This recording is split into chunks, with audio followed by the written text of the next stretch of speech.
but I've just pressed it. Okay. DeMar DeRozan may be one of the, he one of them Sidney Moncrief type players. Mm-hmm. What's the guy from Denver who was like Alex really, English? like one of those guys who's like, you had to have been in that era to watch And know why their jersey was sold and why they're in the Hall of Fame. But then also know that their stats may not tell the story of how good or bad or how good or great they were or weren't, because some of these guys are stat fillers. Yeah. And DeMar's not a stat filler. Like, he's been on good teams for a good portion of his career, and he gets his 22 on a winning team or a losing team. Doesn't really matter. Correct. How we doing today, Parlay Pete? We're doing fantastic. How are we doing today, AC Lee? I'm doing all right. Sometimes when we ask these questions to each other, it's like a legitimate question, but today it's not. It's a little. We kicked it for like 4 hours. Made for TV. Yeah. Yeah. It kind of like how reality shows are. It's like the camera's there. And it's like, hey, girl. And it's just like, well, you knew she was coming. She didn't show up. Like, or kind of how like Shannon and Stephen A debate each other on topics, but they had like a full 2-3 hour production meeting before. Correct. That's even better, really, if you want to really break it down like that.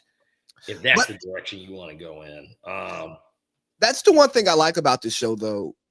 We don't really get our takes off in pre-production. I mean, we will, but we don't necessarily go deep into the takes to know the way that the show is going to go. We just know the topics. We lightly discuss and, really formulate it in real time. Yeah, I want to. If we debate, I want the debate to be real, not to be, hey. How do you feel about this? Nah, well, I don't like this. like what RC did to Shannon earlier this week. Hold on, Shannon. How you gonna say that Patrick Mahomes and the Golden Tom Brady? He's like, but you say Goat James is this. And bro, that was such a terrible, terrible parallel that RC tried to make, because part of here's why it's terrible. No, it's terrible because I saw what he was trying to do. Yeah, I saw what he was trying to do, but here's what makes it terrible. He tried to put Patrick Mahomes, who's in like year 6, year 7, right, as LeBron. LeBron is in year 20. LeBron has actually surpassed MJ statistically. Mm-hmm. Mass stats, not necessarily percentages as far as points go. Okay.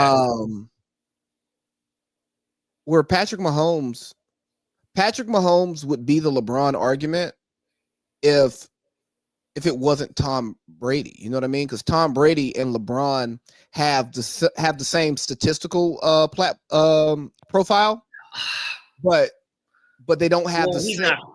I'm not including. Hold on. Let me finish. Hold on. You didn't let me finish the point. Go ahead. I said they have the same statistical profile, but they don't have the same winning profile. Where Tom has won more than everyone else, and has won more Super Bowls than he's lost. Not won more championships than he lost, but more Super Bowls than he's lost. Like, as far as when he gets to the game. Sure. So that's what makes the argument bad, is because Tom Brady is seen as the ultimate winner in football, just like Michael Jordan is seen as the ultimate winner in basketball. But Tom Brady is the ultimate winner and the ultimate stat guy, even if we don't say he's the most talented guy. Mm-hmm. And he's the longevity guy, longevity at a high level. Like LeBron has the stats, the longevity at a high level, but he doesn't have the same winning as Tom Brady. Mm-hmm. So that's why the Patrick Mahomes, who has not finished his career yet and is really just touching his prime based on the way the NFL is supposed to work. Goat James. I just thought it was bad, but we're not going to lead the show with that. Are you guys ready for the latest Super Bowl recap in sports? Sorry, last. I mean, yeah, because we just from listening to sports media, the pivot has kind of gone to off-season Aaron Rodgers coaching and stuff like that. But the problem with the difficulty in doing a once a week show, especially in an NFL season, there's not a right day to talk NFL. If you're only going to do 1 day a week, there's not a right day. But guys like Shannon and Ocho and Cowherd and who's he do the show with immediately after? Nick Wright. What's his face from? He's on Jimmy Kimmel. Cousin Sal. Sal with Simmons, yeah. Yeah, they do their. Or no, yeah, it's Sal and Simmons. It's not Cowherd, but Cowherd does one too, like an immediate reaction. Yes, but he's by himself, I guess. But Simmons and Sal do one immediately after. Then the lines come out, and somehow in their pre-production, they guess the lines, and then whatever their predictions were that, and then Sal looks at the lines and he says, "Well, it was 5.5. You took 4. I took 5, so I win this round." Because basically, which is a good. Honestly, it's kind of cool because it's like you're guessing. Well, what do you think, Vegas? How does this game play out? What does somebody think? Like, there was a phase in my life where I used to play guess the lines with them too. And that's probably it was San Diego time frame, which is where I think I was like my best version of a sports podcaster. Much better podcaster now, but a better sports podcaster then because of like the games that I would watch. Like I didn't have the season ticket, but I had the other NFL thing where you could watch the games like after, and I would like sit in my apartment and watch NFL games throughout the week to be able to podcast about like the games. You know what I'm saying? Well, and you had the autonomy living on the West Coast because typically the West Coast, obviously the 1 o'clock games are at 10, the 4 o'clock games are at 1, and then the night game. Even when I was in Denver after the Falcons game, we watched Chargers. What did me and Tariq watch? Chargers. Whatever that late game was. They played, yeah, it was the Chargers, though. They won. It was Chargers Bengals. And like even there, I'm like, God, it's not even late yet. No, after yeah. The game was over. The West Coast, if you want to be the best sports person you can be, you need to live on the West Coast. Especially if you're a football guy, because you can watch all of the games. I'm telling you, somebody used to do this, right? I would get up Sunday. Maybe I catch 7 o'clock service. Maybe not. Depends on how Saturday night went. Be at the bar by 10 for brunch breakfast. But how great is that? The fact that it's amazing. I get football for breakfast, lunch, early dinner, and dinner. Right. And then there's nothing for dinner. You have a whole night to yourself. And on Saturday, I can go to the West Coast basketball game. I mean, in San Diego is different, but if you lived in LA, I can go to the Lakers game still tonight, and like all the football shit's over. Right. And the crazy thing about it was, bro, because in San Diego the bars on football Sundays, it's an all day thing, right?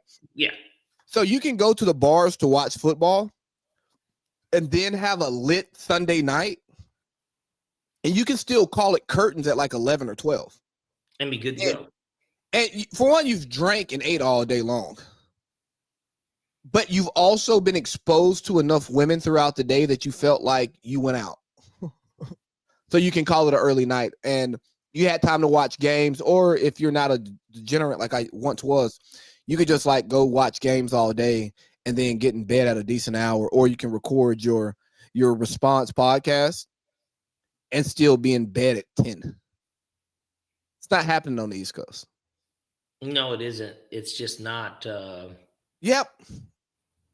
You have more hours in the day when you live on the West Coast. I know everybody has 24, but because the American TV schedule is tied to the East Coast because there's more people on the East Coast, you have more hours in the day. Sorry. Yeah.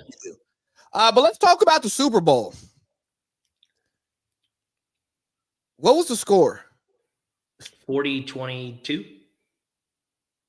Yeah, that was the official score, but the real score is what, 34-0? Or 33? They scored immediately after they did to go up 34 because it was 24-0 half. Yep. It came out 3 and out. Eagles go down, kick a field goal.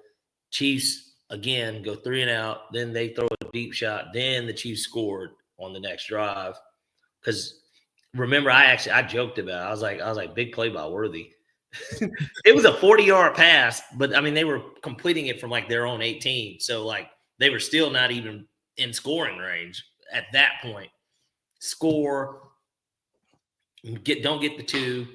I think they did score again on their next drive, and then they scored again on their last drive of the game, period. So can we call it 34-6? On a deep pass to like, and none of the starters were in. So can we call it 34-6 or do we call it 34-0? No, I'm going to give the Chiefs their touchdown.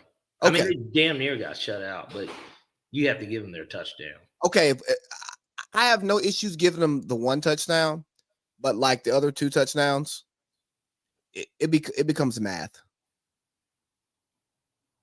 Sure. I mean, it is still 40-22, and I get it. The Dogs were called off. And Ken Pickett played. I know. He played like the last 3 minutes. But Ken Pickett. Put it this way. There was a Gatorade bath before the 2-minute warning. That's nuts. That's nice work. Warning to get the Gatorade. It's one thing when a game's over. I mean, think about a Gatorade bath before the 2-minute warning. You're not even in kneel down. I mean, the Chiefs were crying at halftime. And here's the issue, though. And I think Frank Isola said it on he was on PTI. No, he wasn't on PTI. He was on Around the Horn. And he made a very valid point. It was the same thing I thought because, as you know, my flights and stuff were delayed. I landed around kickoff. I think when I left the airport, it was,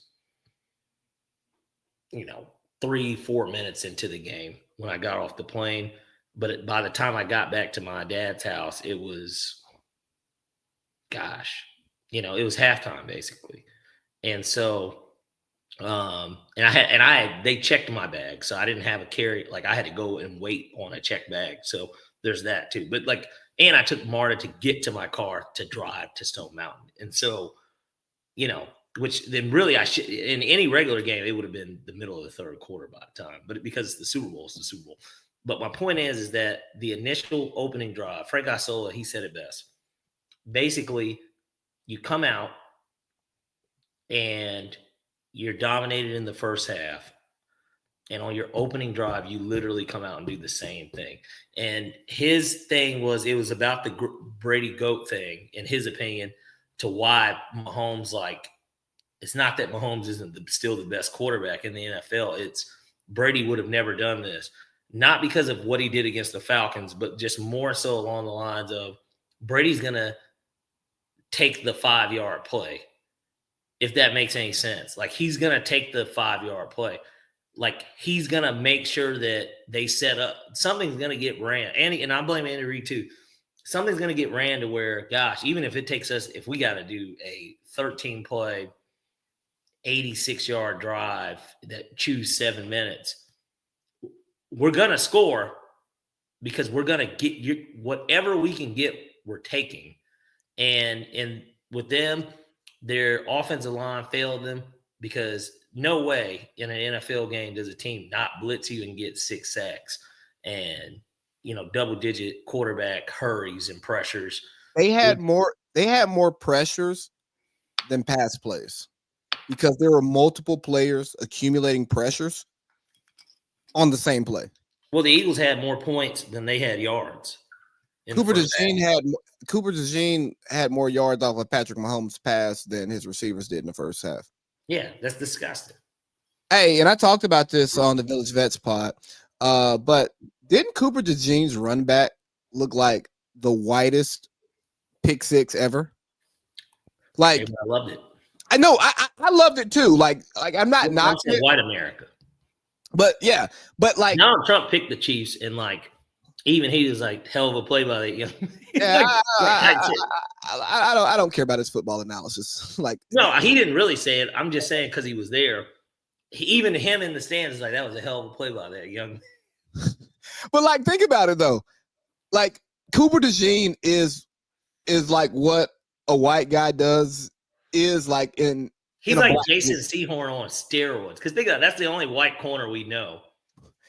Yeah, but like he gets to pick because he's good. He has the measurables of speed. He obviously has the talent. He had a great playoff run. But like he just doesn't have that same wiggle. Like, you know, if Big Play Slay or Terrion Arnold gets that pick, it just looks different when they're evading tackles, right? Like Cooper's evading the tackle. Kind of like Lamar and Josh Allen. Okay. When they run, or Lamar and Daniel Jones, because they're similar runners in the sense that they're finesse runners.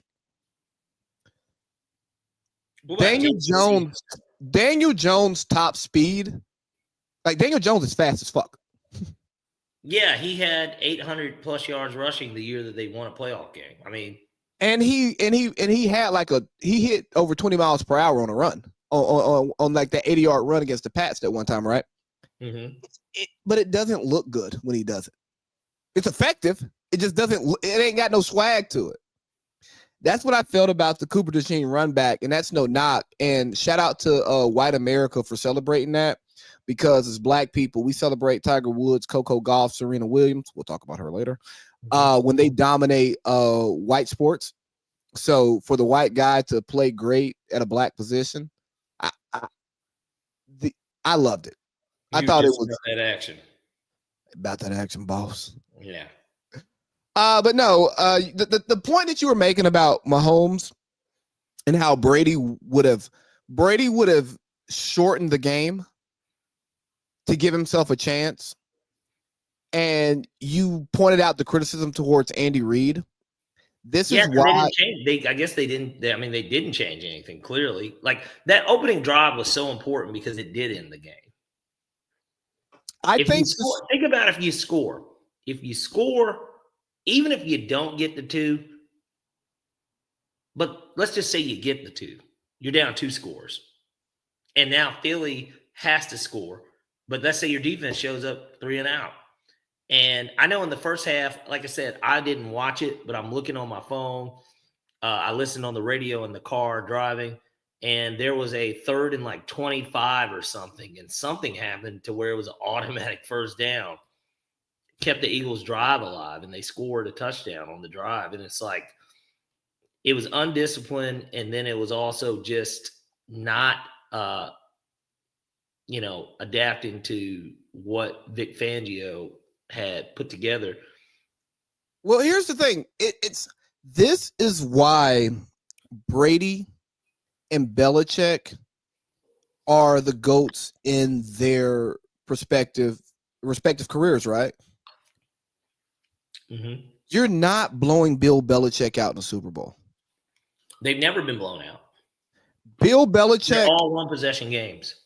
Exactly. You're not blowing out Tom Brady because the way that Belichick coaches football and taught Brady to play football is you don't think about just your side of the ball, right? Yeah, it's do your job. But the Patriots ran a team organization, right? Mm-hmm. The defense supports the offense supports the defense, the special team supports the offense and the defense, the offense supports the special team. Like, you know what I'm saying? Like, because the Patriots have won in different ways. Correct.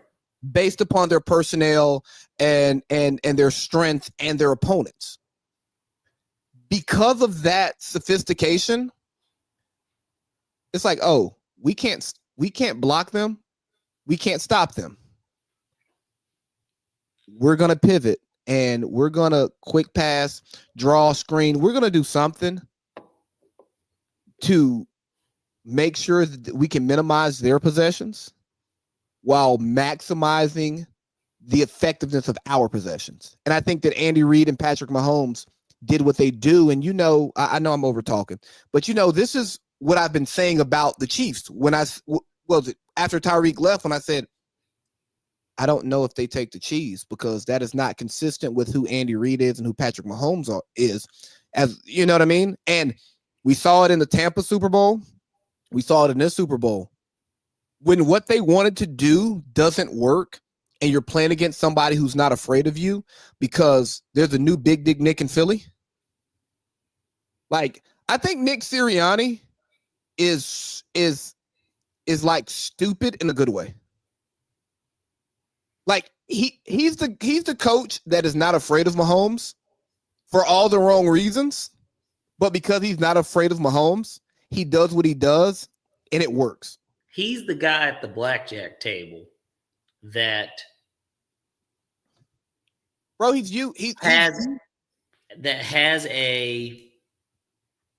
he's a trust fund, right? He's won at gambling, he's lost at gambling, but the reality of it is he knows he's got that trust fund. That trust fund is the talent on the Eagles. They outmanned them. They outmanned them. They're so much they were better than them anyways.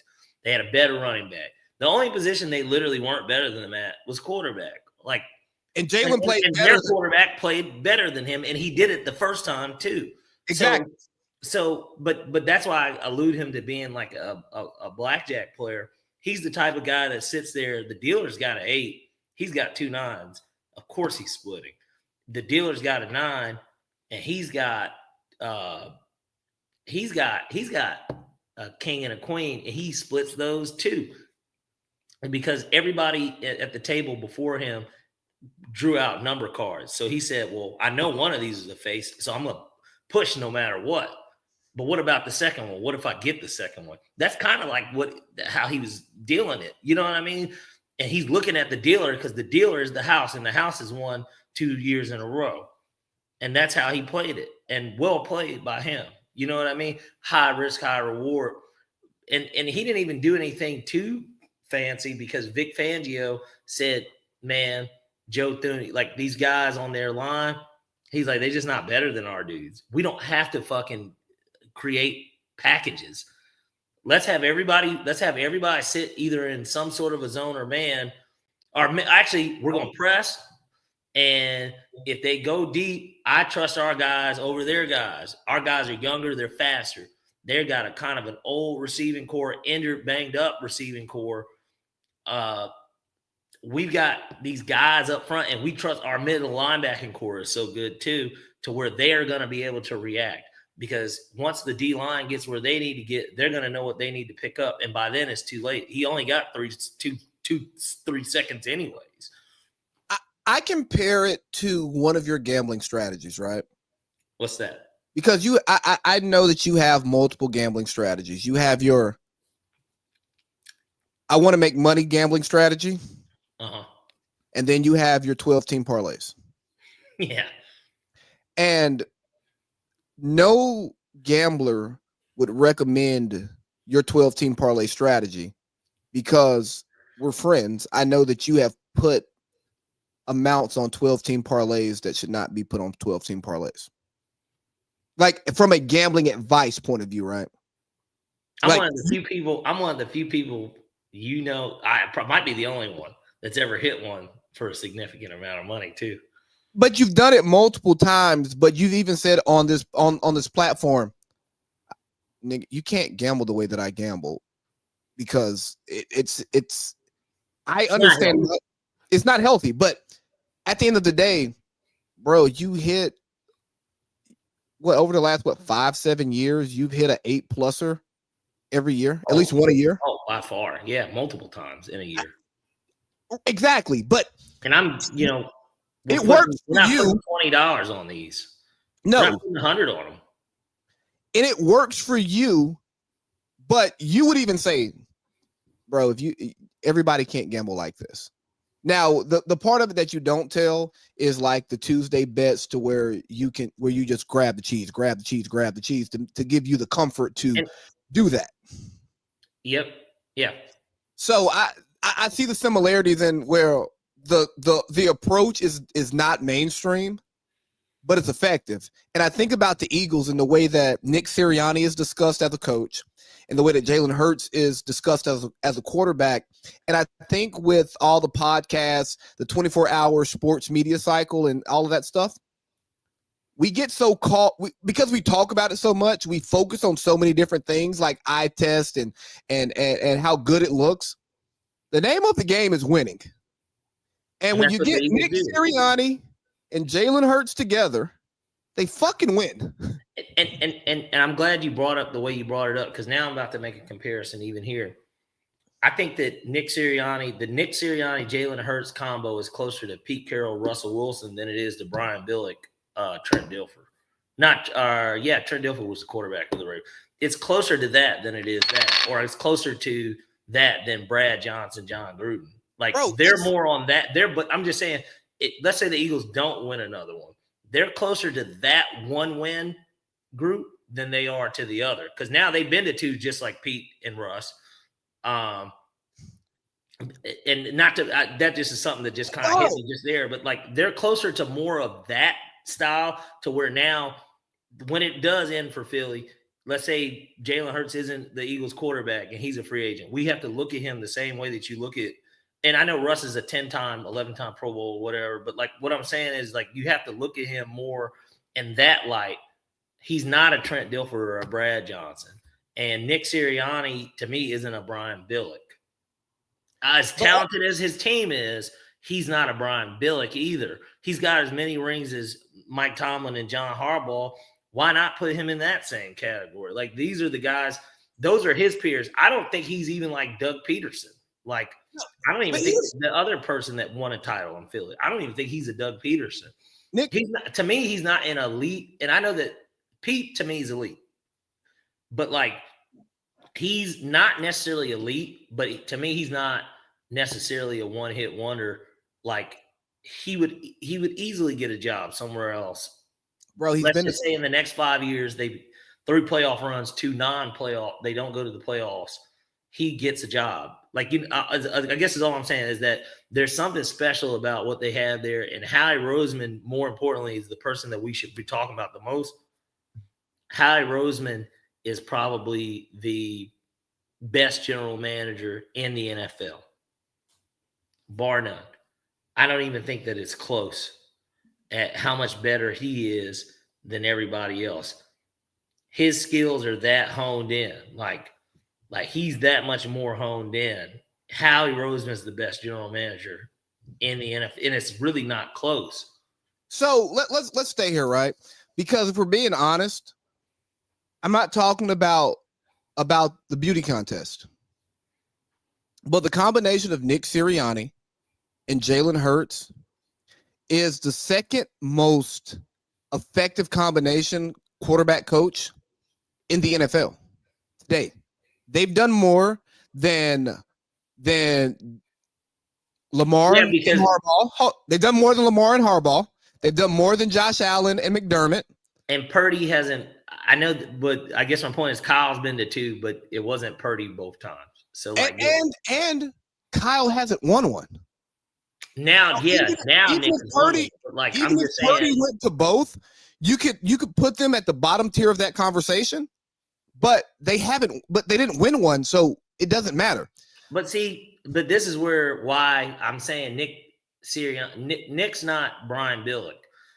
But at the same time, if you put Kyle Shanahan in Philly, I think that he wins with that team too, in my opinion. Like, I think that Kyle Shanahan would win the Super Bowl with the Eagles. Probably. I know you're thinking about his in-game stuff, but like, he's a good enough coach to win a Super Bowl. But he's good enough. He is good enough. I think he's good enough to win one. He had a superior roster last year and he didn't win. He could be like his dad. I mean, his dad. No, he's not like his dad. No. I'm saying it's a weird comparison. Maybe he's the John Elway of his dad. Like, I get where you're going. John lost a lot early, but Kyle's offensive brilliance. I like Kyle Shanahan, and I know that that's very unpopular among Falcons fans, but like, I like Kyle Shanahan. I think he brought the most joy to this fan base of really any. I mean, we have. But we're not talking about. I'm just simply saying. I think that offensively, he knows what he's doing. I think he knows what he's doing. He knows what he's doing. His coaching tree that's winning. His coaching tree, yes. But Kyle Shanahan knows what he's doing when it's how he wants it. Kyle Shanahan is not a great coach from behind.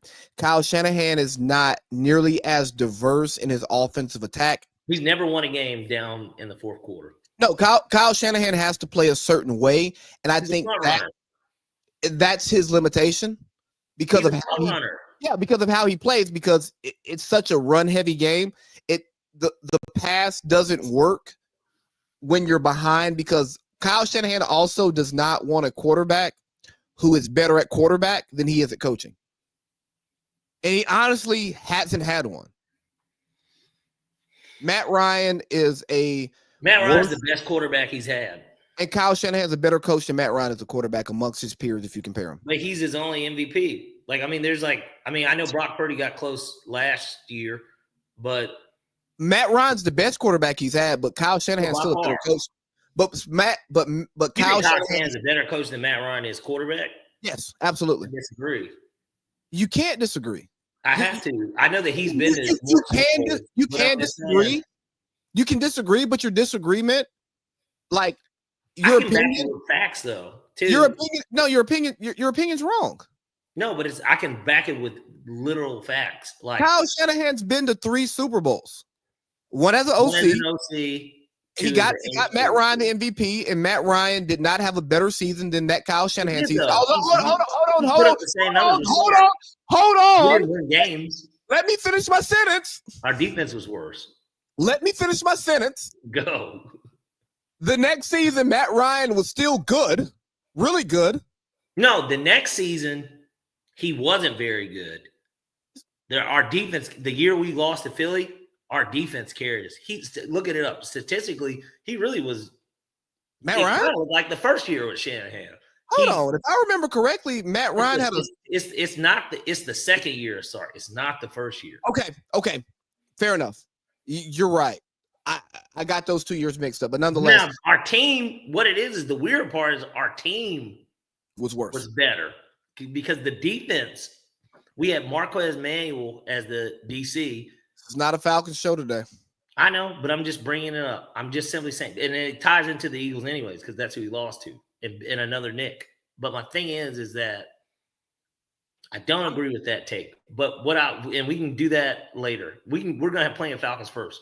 But yeah, but no. I agree with you that they're the second best coach quarterback combo in the league because you can't really name them. They're McDermott, like you said, McDermott, Allen. They don't have Super Bowls. Lamar haven't been to Super Bowls. Dak Schottenheimer. You can't. You're not putting any of these. Why did you say Dak Schottenheimer? Just say Kellen Moore and Derek Carr if you just want to. DQ, and Jaden Daniels have potential. I agree. The potential is there though for them. Like we can flip this now a little bit. If you had to name who the next quarterback coach the next great good quarterback coach combo, who's it going to be? Would you say it's DQ Jaden? Would you say it's Penix Ra? Like who's it going to be? It depends on for DQ. It depends on what Cliff does. Well, he got him for one more year, no matter what. After next year, and I think what Washington should do. Most cap in the league, over $100 million in cap. I don't care. No, I don't care about their cap. I think that they should pay Cliff like he is a first-time head coach. HCB. Unknown caller. Head coach one. Head coach B. Sure. I just think that he should be paid. He should be paid like a Brian Schottenheimer to keep him there because from some stuff that I've heard, Cliff ain't running a great program, even though he obviously has shown that he can get to the playoffs as a head coach and make a team better. It seems that he doesn't have the desire or the skill set to run a program. He has a skill set to run an offense. So I would pay Cliff at a rate to keep him in Washington long term, and unless he grooms a OC that you become comfortable with, you just overpay him because there's no salary cap on coaches. And DQ. Isn't that the sad part about what's supposed to be a good organization? What you that mean? you can treat your coaching and your general managers as if it's baseball. Yeah, but they don't. Like, Well, bro, for me, that's the issue with the Falcons. And I know, like you said, it's not a Falcons thing. but no, you make a great point because Rich McKay and Howie Roseman are similar individuals, right? That their seat in the franchise is secured. They just may have to play musical chairs depending on who else is there, but they're never going to be the nigga without a chair, right? Correct. They win musical chairs. And shout out to the organizations for trusting somebody to be a football person who provides continuity to the organization, because I think that's the best thing about what Howie does is Howie can draft Jalen Reagor instead of Justin Jefferson and not get fired. He gets the opportunity to fix his mistakes. Too often, GMs who make mistakes, legitimate mistakes, not even bad mistakes, don't get a chance to fix their mistakes, and then we're starting all over with all new people, and we just continue resetting something that we don't even know if we're bringing in somebody better to reset it, but because it's somebody new, it's like, fuck it, let's go with it. So, it's a great parallel. The only difference is Howie Roseman is much better at football in 2025 than Rich McKay. Not on my watch. Correct. And so I think that Howie is he's a what did Frank Ocean say in No Church in the Wild? He said, "What's a king to a god? Was a god to a king? Hold on, what's a king to a god? What's a god to a non-believer who don't believe in anything?" And so, to me, that's the type Hold of on, game that's one of the best album intros ever. Hey, Coke orange skin striped like a zebra. I call that jungle fever. Jungle fever. Like I'm sorry. Dreams and Nightmares gets a lot of love because it's a classic party song and a great intro. But if we're just talking about setting a tone for a good project, because I don't listen to like Meek Mill projects more than once. Me neither. If I listen at all. Right. Because that last project he dropped, the way that Future washed him on that one song that Future was on, I'm like, Meek, I can't support you. But the way that Frank set that shit up, pause. I have to pause anything that Frank sets up that I think is good because I'm sorry. not my bag. But like the way he just set that album up and with Jay's verses, Ye's verses and stuff, it was just a work of art. But let's kind of get back to the game because talking about verses had me wanting to talk about halftime. But what do we say about Jalen Hurts and who he is in the NFL? You know what? No, I don't want to say that. Give me your Jalen Hurts D Wade comp because that's the setup. Well, that's me, the conversation. Well, to me, D Wade is super similar to Jalen Hurts in the sense that if you look at Hurts, he's somebody that just is kind of overlooked. He's not necessarily the best in the league at his position. All he's done is win. All he does is put up stats. Like obviously we know even, and I know fantasy football is not the same as the game, but like even from that perspective, he's always been there. He's,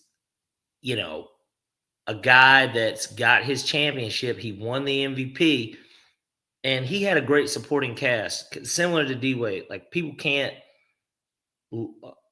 look at that D Wade team. That first one was Shaq, Antoine Walker, Gary Payton, I think Jason Williams, a young Udonis Haslem, Pat Riley coaching, and everything was around him, and he did it so young. And there's a similarity there to me in terms of a comp because he's here to stay too. It's not one of these things. I don't think that Jalen, it ain't no one hit wonder guy. Right, he's been to 2 Super Bowls, dog, and he wins. That's what I'm saying. And so, like, he's a playoff guy. And so it reminds me of that. And the Eagles have a culture. He's got a demeanor about himself that everybody can respect. And that's why I sent you and that's why my name on here is Love Hurts. You want me to play it? It's a double entendre, right? But like with the comma, it gives it a different meaning. Yeah, go ahead, run it. All right. I'm gonna do it the right way. I'm gonna play it on YouTube and share screen. Perfect. All right. Let's see. Where are we at? Let me go back to StreamYard. Guys, we're sorry. This is actually what pre-production is about. Because pre-production is cute play. I'm not shitting you. I'm saying just in general. This is why we need a staff. Anybody want to come work for Ace Lee and Parlay Pete podcast for free? If you got a business or something, we can Yeah, no, we can make it worth your while. Hate that you said he wasn't a top 10 quarterback. Hate Oh, that you said God. he couldn't throw the ball. Never mind. Hate that Stop he got talking. over when push came to shove. Wrong screen. What do you mean? Could you hear it? Yeah, I can hear it and see it. I'm with Oh, okay. Bet. My bad. I didn't know if you Hate could that hear he it. always say the right watching it. thing. Nice championships, brother. Hate that in your all-knowing armchair wisdom. You were sure he come up short. Hate that you got it wrong.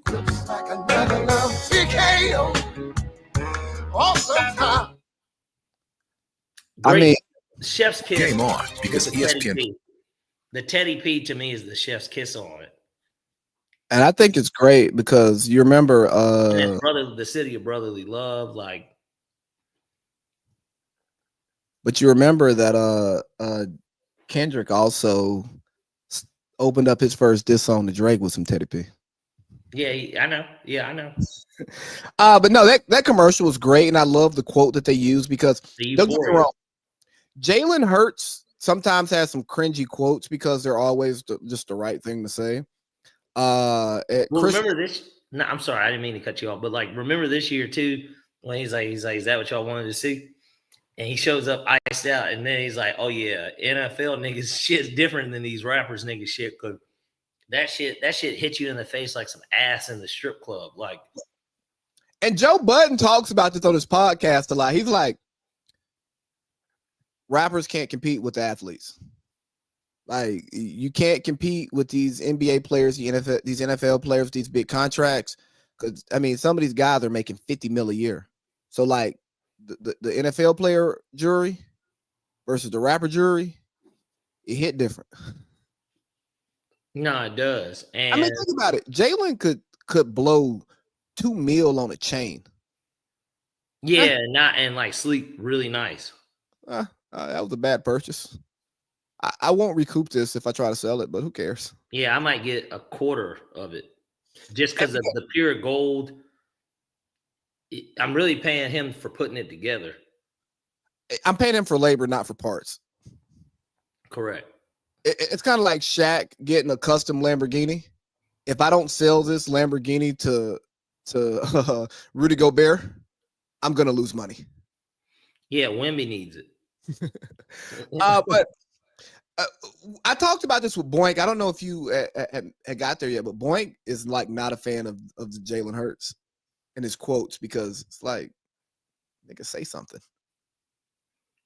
I like Jalen Hurts. I think that his story is great.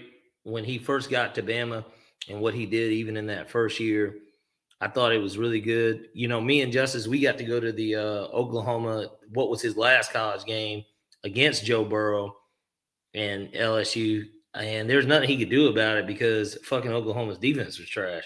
And people don't remember this. They scored 63, like LSU scored like 63 points. Oklahoma still put up 40. But the thing is that, you know, it was him and CeeDee Lamb, basically. I mean, that's what it was. That shit was fire. And bro, he had a great game. He played well. It just didn't matter because that LSU team is arguably, I get it, the 0-1 Miami team. Like, these are there's only but so many teams you can compare to that team. That was a special team. And so, like, for me, and I was there I wasn't there when he got benched. I was there when Tua got hurt and he came in and they beat Georgia. I was at that game too. And I actually like Jalen Hurts. Like I like Jalen Hurts. I feel like he's a no nonsense, hard working nigga. Like to me, and like everybody should be able to respect that. Like you should be able to respect that. Now, yeah, maybe he's bad with the media. I don't know, but like at the same time, I think in terms of him as an individual, I think everybody should be able to respect his game and like who he is and how he goes about his business. Jalen Hurts carries himself as the type of guy.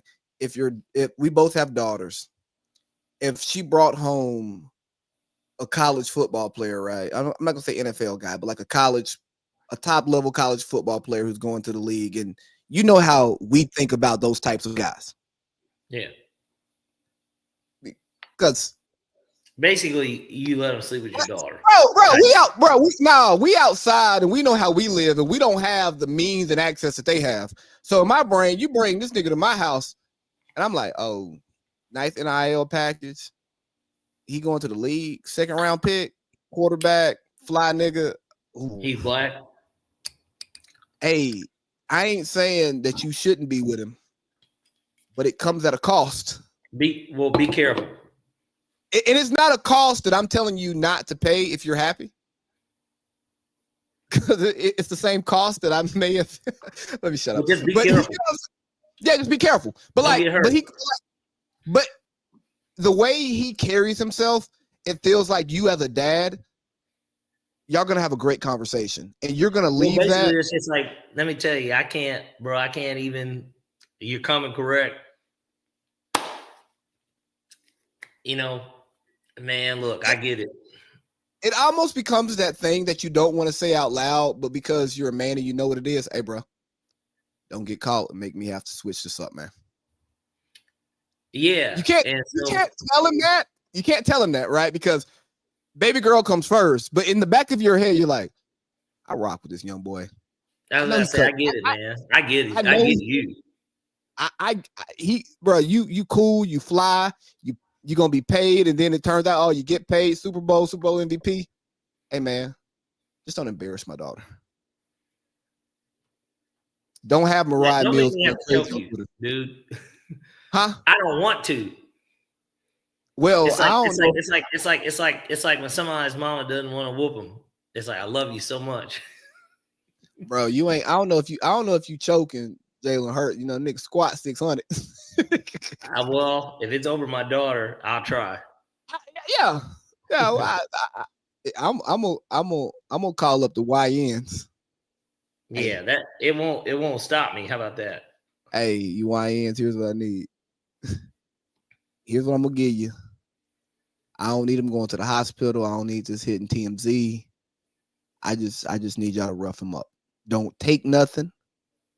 Because if you steal, I'm not paying you.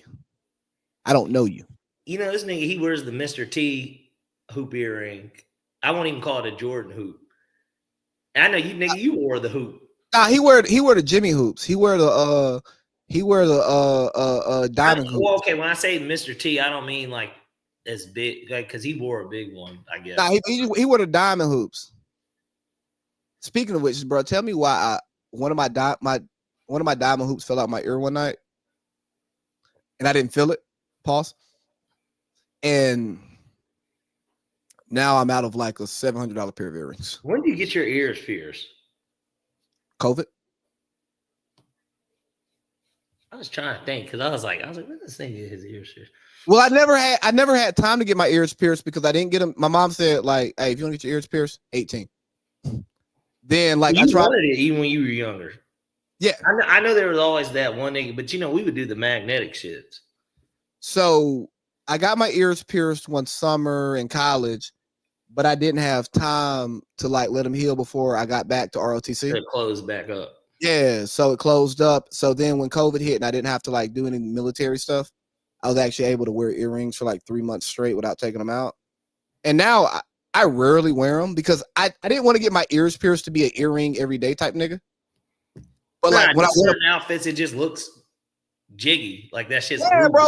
And you know me, like I wear hoops, so like being a hoops guy, because like I don't like wear studs at all. Like I don't own a pair of studs. I don't really talk to studs. No problem with studs. If you're into studs, you rock your studs, but like that's just not me. I'm more of a hoops type of guy. It's like another love TKO. But when you're like exclusively a hoops guy, it's a vibe. Like hoops are a vibe. Yeah. Like you don't put in hoops to go to work. You know what I'm saying? Well, it's kind of just like a tattoo in a sense of, which is why I guess they kind of get grouped together, tattoos and piercings. But like a hoops is like almost in a weird way, like a nigga with a neck tat. No, hell no. You No, can't I don't, because the sleeve ain't that. But like I'm saying, like it has to be a unique tattoo, and I'm not talking about a face. Like, but if you have one, like the Pharrell shit, like it's one, but like, and I'm not saying your whole neck covered. I'm saying it's one. It's just one, but everybody know it's like kind of fly. Yeah, like it fits. It's like, okay, like I see what we're doing here. Absolutely. Or maybe even a leg sleeve. That might be better because you can wear, because when you're not wearing shorts, nobody sees it, of course. But when it's summer or even spring, maybe, you can see it. Like in terms of the versatility of what you're saying, where I don't wear a hoop all the time. Yeah, bro. You probably haven't seen me. Bro, you haven't seen me in earrings in months. I know, but I know that you worn the hoop. So that's what I'm saying. I'm actually getting a leg sleeve. I gotta get my daughter's ears not tatted. Pierced? Pierced, yeah. What you wait for? I got a pair of earrings that my mom left. And don't give them to her yet. Oh, they're yeah, she wouldn't get them now. But like, let me tell you, I bought she left us all some earrings, and of course, Taylor, my niece, she gets them. But she'll have the pleasure of being able to tell everybody that she knows everybody's grandmother. But like, I mean, there's only 3 currently, but I'm, obviously Mari's number 2. And so shout out Mari's number 2 in terms of the women. And so she's the second lady of the house. Like, so it's like, she'll get them though. Like, yeah, no, that's dope. I gotta get them done. I gotta get that shit done. I'm just telling you, as a parent who may have overspent for 2-year-old's earrings. But at least now I feel like, because I'm sure you did when she was a baby. So like, bro, yeah, she was like 6 months when I got her ears pierced. Yeah, and that's okay. Like, but now I feel like Mari could hurt. It could hurt. Yeah, that's why I asked you why you waited so late, because. Well, she got to get them done, because I know she don't want to wear earrings, so that's okay. Her mom don't wear earrings, really. I think she does. I'm trying to think. I have to text her. I don't recall ever seeing her with earrings, if I'm being honest. But I think she wore them to the weddings. Oof, man. I mean, you might be better than me. Shit. I just of all the time I spent, I just can't recall. No, matter of fact, let me not say. I've seen her in earrings because they've been left behind. So like, I know that she has them, but like, I don't know. I don't be paying attention. I don't. That's just the real. Hey, no, bro. It's real, dog. Like I pay attention to nipple piercings and like I don't, her nipples aren't pierced, but I'm just simply saying, like, that's something that it's like, oh yeah, I know that, but like I don't know, I don't be looking at that low key. Hey, there's nothing like coming across. Never mind. I got an ex-girlfriend whose nipples were pierced, Spelman, obviously, but like, you know what? I came across some nipple rings back in college. On a chest that was my size. Really? Yeah. But is Kelsey cooked? Plump? I mean, cooked in different ways. I'm talking about Travis Kelce.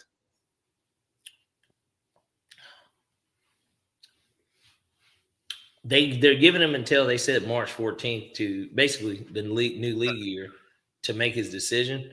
And I understand because I mean it's a business, and so Yeah, don't drag me out. This is my thought. I think that if they had won, he was going to retire. I really do. I think he gives it one more run. I don't think that he wants to go out. If that game was competitive, he might have even retired. But because it wasn't, I think he comes back, finishes it out. It's not like he's a pending free agent. He still has his deal. I think he'll do that's why they want to know. I feel like he'll do everything. I don't know if there's any money that can be moved. He'll do everything in his power to add to the team and still come back. And then that be it. I do think that next year, I don't see him playing past next year. And I think he should call it quits because there's the argument for him as the GOAT tight end. Not for me. Do you think I was gonna say, do you think he's the GOAT tight end? No, I'm Shannon Sharp, Rob Gronkowski, and Tony G, but I put Tony G below them, and Travis Kelce, he's there with. If there was a Mount Rushmore, I didn't watch Kellen Winslow, and because of his son, I take points away. You raised him, or let his mom raise him. Kellen Winslow too was pretty good in Cleveland for a little bit, but yeah, he's pretty good in penitentiary now. He's in jail. I think so. I know he went, but no. I'm a Shannon Sharp, Rob Gronkowski, Tony G guy, Travis Kelce guy. And the reason why I give Shannon so much love because was Shannon the first receiving tight end ever? No. But Shannon was the first receiving tight end that won at a high level and actually made that shit fly. And then for what he did in Baltimore, where he was their number one receiver at tight end, kind of like Travis Kelce was last year, although the team was constructed differently. Travis Kelce in the playoffs, not Travis Kelce all season. That was Rashee Rice. But I don't think Shannon Sharp gets enough credit for being the trailblazer that he is. And for him to not make the NFL 100, I thought was just an absolute abomination against the NFL. But again, that's my personal bias. You ready to get to halftime? Sure. Dang, I should have had a Kendrick line queued up, but then we would get tagged for copyright stuff. Well, I'll give you one. No, don't, because then we'll get flagged on YouTube. And I think that's lame because, bro, if you're buried, this isn't a line from the song though. It's a line from halftime. They can't copyright that. Yes, they can. Apple Music owns it. They got the best AI in the game. Fucking lives out there in California, boy, I tell you. But I'm telling you. But what are your thoughts on halftime? Because we actually haven't really talked about it, and if we did, I wasn't sober and don't remember. We did briefly, because you did call me after, but and like I said, that's why I asked y'all. I was like, did Josh Hosey call y'all? He called me after the Super Bowl. Obviously, we talked for about 20 minutes, but we talked the game, but he asked about the halftime show. So I'll tell you exactly what I told him. I thought that the halftime show was good in a sense of he was good for his capabilities as who we know him to be for the show. I don't think that he's a Super Bowl halftime performer. And I don't want that to be mistaken for that he wasn't worthy or deserving. I want it to be mistaken for he's not a halftime performer for the Super Bowl because his appeal isn't that great. So, that's just my opinion. I'm gonna push back on that. Yeah, I heard he just got the second double diamond record with Humble. I don't care. This is one of the songs I think that I like. Humble DNA is a better song on that album, anyways. But yeah, the fact that that's his most successful single ever, is weird to me because he's got so much better music than that. And even from a commercial appeal, he's got better commercial songs than that. I was disappointed before you go into this. I was disappointed that he basically only did GNX and then DNA and Humble. I think that that's maybe my biggest quarrel with his show in general, because even All Right, I'm a little surprised. We literally had a conversation about this on this podcast where we talked about it was a list that Spotify had did for like top songs of the streaming era. And that was ranked number one. And I was like, that's not the fucking number one. It wasn't, for one, that's not the number one song. But either way, you were adamant that it was. And so, but I told you about. Wait. Okay. But my point is, even in bringing it up, is that he didn't even perform that.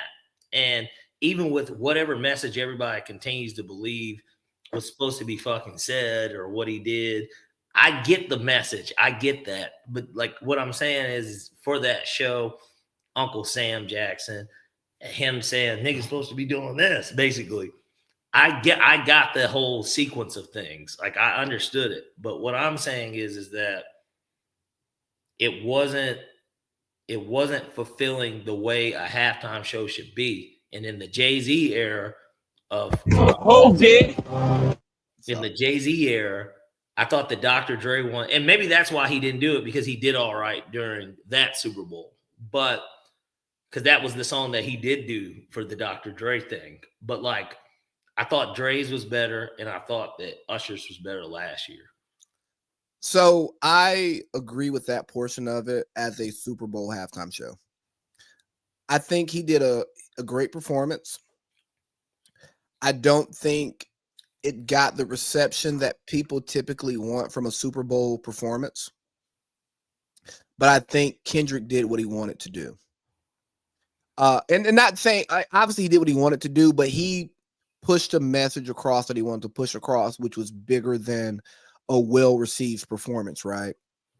Which speaks to Kendrick saying they not like us and saying that turn this TV off to end it, game over. No, but not that. I'm saying like in his whole they not like us, it's bigger than just Drake. but bigger than doing what works, doing what they want. It is, if you ask me to be a creative, I'm gonna give you my form of creativity, and you accept it or you don't. But because I'm here, you have to receive it, right? And if you think about it, Parlay Pete, it's similar to how we do the show. We know that we know how to do a viral show. But we also know that we care more about the show being honest, legitimate, and being who we are than it is about getting clicks, streams, and getting paid off of the show. Correct. Obviously, we want to do those things, and that's the aim. But we're not going to sell out beyond a point to where we don't recognize ourselves. Now, we'll sell out a little bit. Like if bags start coming in, we'll have like some first take topics, but we're still going to put our substance into this product, right? Like we're not going to overreact to where does this leave Patrick Mahomes' legacy? Nigga, he's a first ballot Hall of Famer. Who cares? So yes, but here's what I heard. Apparently, he owns GNX. Like he owns the Masters. Yeah, because it's not on TV. Yeah, and his streams went out the yin yang. I don't know which songs, but his streams went out the yin yang. Yeah, it's going to be number one this week. So long story short, he was like, "Well, if I'm going to do something that's going to attract a larger audience, like that brings a larger audience to me, I'm going to do the stuff that is most financially beneficial to me and speaks to who I am today." Because I listened to Fat Maul, who hates Kendrick and is like Team OVO. He has OVO tatted like on his fucking. Why do you call him Fat Maul? Because he's fat and his name's Maul. Go ahead. Can I not call you betting Pete? Go ahead, Lee. So he was doing his like whole breakdown, and it was just fucking terrible. I heard it. I heard what Joe Budden said too. Joe Budden, they more talked about Nadeska and Ebro's interview with him because he had to do that, which that's another thing in terms of his commercial appeal. Not that he has to do interviews, but the idea that like he's not an interviewable person. He didn't, and they were going to be corporate because Apple pays them. They pay Ebro and Nadeska to do the interview. He didn't. It ain't no giving like it's not Drink Champs. God damn it! Like it's not. And which that's not Apple, but it was Diddy and Revolt or whatever. But like at the same time, they weren't going to ask the real nigga questions. And like, I think that like, that's the other aspect of this too. And some things speak for themselves. That's what's understood doesn't have to be explained. And I believe that 100% too. But somebody like Kendrick in this big of a stage, because if you don't count Dr. Dre, because it was really Dr. Dre and Friends, it wasn't Dr. Dre. Right. Dr. Dre did very little rapping. He just did a lot of the beats of everybody that performed. It was a medley of his production. That was the first time a rapper actually did the fucking, and he didn't even, he had SZA for Luther and All the Stars, but like it was really just him. So he's the first rapper to actually do the Super Bowl. It wasn't a ton of features, it was him. And that's what I expected from him. Well, I expect that from him because of his form of artistry. Yeah, because I feel like in a weird way, I hate to compare it, but it really would be like if it was Nas doing it. Like, you know what? No. But on a higher level, Kendrick's a better rapper than Nas, in my opinion. But like, Kendrick's a better song maker. Yes. Okay. Yeah, I won't even say no. I think Kendrick is a better rapper than Nas. I won't argue that. I would just say that. Yeah, that's a better way. Actually, that's the way I wanted to say what you just said. And that's why we do this show together, because it's not a debate show; it's a conversation show. Because we are the truth. Yeah, but no, what was I saying? Kendrick. So I was comparing him to somebody. You were talking about how Kendrick. I brought the Nas point up because that's what threw me off. GNX was initially what you had said. Okay, so he was going to do it for him. Like if I'm going to use this platform, let me use it like this. Here's my bigger picture. That performance excites me for the tour. Really? It does, because if you're going to do a Kendrick show for the masses, what does the 3-hour Kendrick SZA show actually look like? I feel like you're talking about the creative side of how he did. Yes. Yeah, I'm speaking to the creativity. I'm not speaking to how that show landed, because I truly believe Kendrick, once he got the green light, he wasn't caring about how the show landed to the masses. Do you think that the creativity was great? Great? I think it was Kendrick. That's so vague too, Lee. Like, I mean, I know what you mean, but I'm saying, did you think it was great? No. No. It wasn't a yes, it's a no. I think it was, I won't say great. It was good for him. But good for him. But like, here's the thing about Kendrick, right? And you made the Nas comparison earlier, and I think that's a great comparison to where he's kind of who I don't know if there's a reminder. He's like a better version of Nas. Yeah, much better to me. But yeah, because he's got better hits. Like he has more hits. Like Nas don't have hits. Nas has good albums, good lyricism. Now he battled Jay-Z, who is Drake's made so many comparisons to himself to Hove, which is where there's like this cold, but there's like this cold war between them, and that's why that nigga's doing the show. Hold on though. The Drake to Hove comparison is a bad comparison. It's a bad comparison from the CEO aspect, but from a hit maker standpoint, I don't think it is. No, it's not. Actually, Drake's a better hit maker than Jay. That's what I was about to say. It's actually a bad comparison because Jay's first #1 single was Empire State of Mind in 2009, 2010. But Drake's comparison. Drake has no comparison. But it's a two-man race. It's him versus him and Kanye. No. Drake has no comparison. I'm not saying as an artist. I'm saying Drake is, if we're being honest, he's a mix of 3 different artists from the standpoint of his art. Wait, listen, of his artistry. There's 3 different people. He's like Nelly, Ja Rule, and Kanye West in one. My thing is this. He's not better. He's not. He's better than two of them. I don't think he's a better artist than Kanye, but Nobody's they're a better close. artist than I think Kanye. that he's as close as it gets from Nobody. No. No, he's as Fuck close. no. I'm not Fuck talking no. about Kanye can't. No. Kanye can't make a beat. I mean, excuse me. Drake can't make a beat. Sorry, Drake. I'm not comparing. Drake, no, but you can't say that they're close competitively. I'm as Kanye as I know. I'm saying you can't say they're close. Artists, and I know that that's a part of Kanye's artistry. But even if Exactly, we take Kanye. away his beats, But hold on. You know how in football media prior to the Super Bowl when they put like play the quarterbacks in tiers, they say Patrick Mahomes is 1, and like 2 and 3 are close. Like 2 and 6 are closer. Josh Allen and Lamar Jackson. No. But like 2 and 6 are closer to each other than 2 is to 1. Correct. Yeah. When we are talking about an artist, a creative artist, not a hit maker, but like an artist, that gap between Kanye and Drake is so fucking wide. You think it's that big? I don't think it's that big. Bro, I think it's big enough. Hold on. I just don't think it's as big as you're saying it is. Nigga, Sunday You're saying but you're talking to literally like it's big of a saying as an artist. No. I'm not even talking about Kanye as the fashion designer. I'm not talking me neither. I'm talking about great music. Kanye produced some of our favorite hits.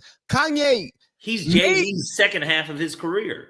Kanye made some of our favorite hits. You know what I mean? And then Kanye made one of the best gospel albums that's ever been made. It is the best. It's my favorite gospel album. It's my favorite gospel. Bro, when I want to listen to gospel music and I don't know a starting place to go to let like Apple do its algorithm, I'll just play the Kanye Sunday Service album. You know what I mean? Like, because it's a great album. Jesus is King is good. Yeah. Jesus is King is a great album. And then I can go listen to Homecoming. I can go listen, Graduation. I can go listen to Donda. There's no cursing. He's got somewhat gospel songs on there. So 24 is like you don't know how that song, bro. And I think one of the most difficult rap verses to write was on Donda. Which one? The 3 Stacks verse. I know that. So, like to the talk. first time I heard that song, we were at the stadium. It was Georgia.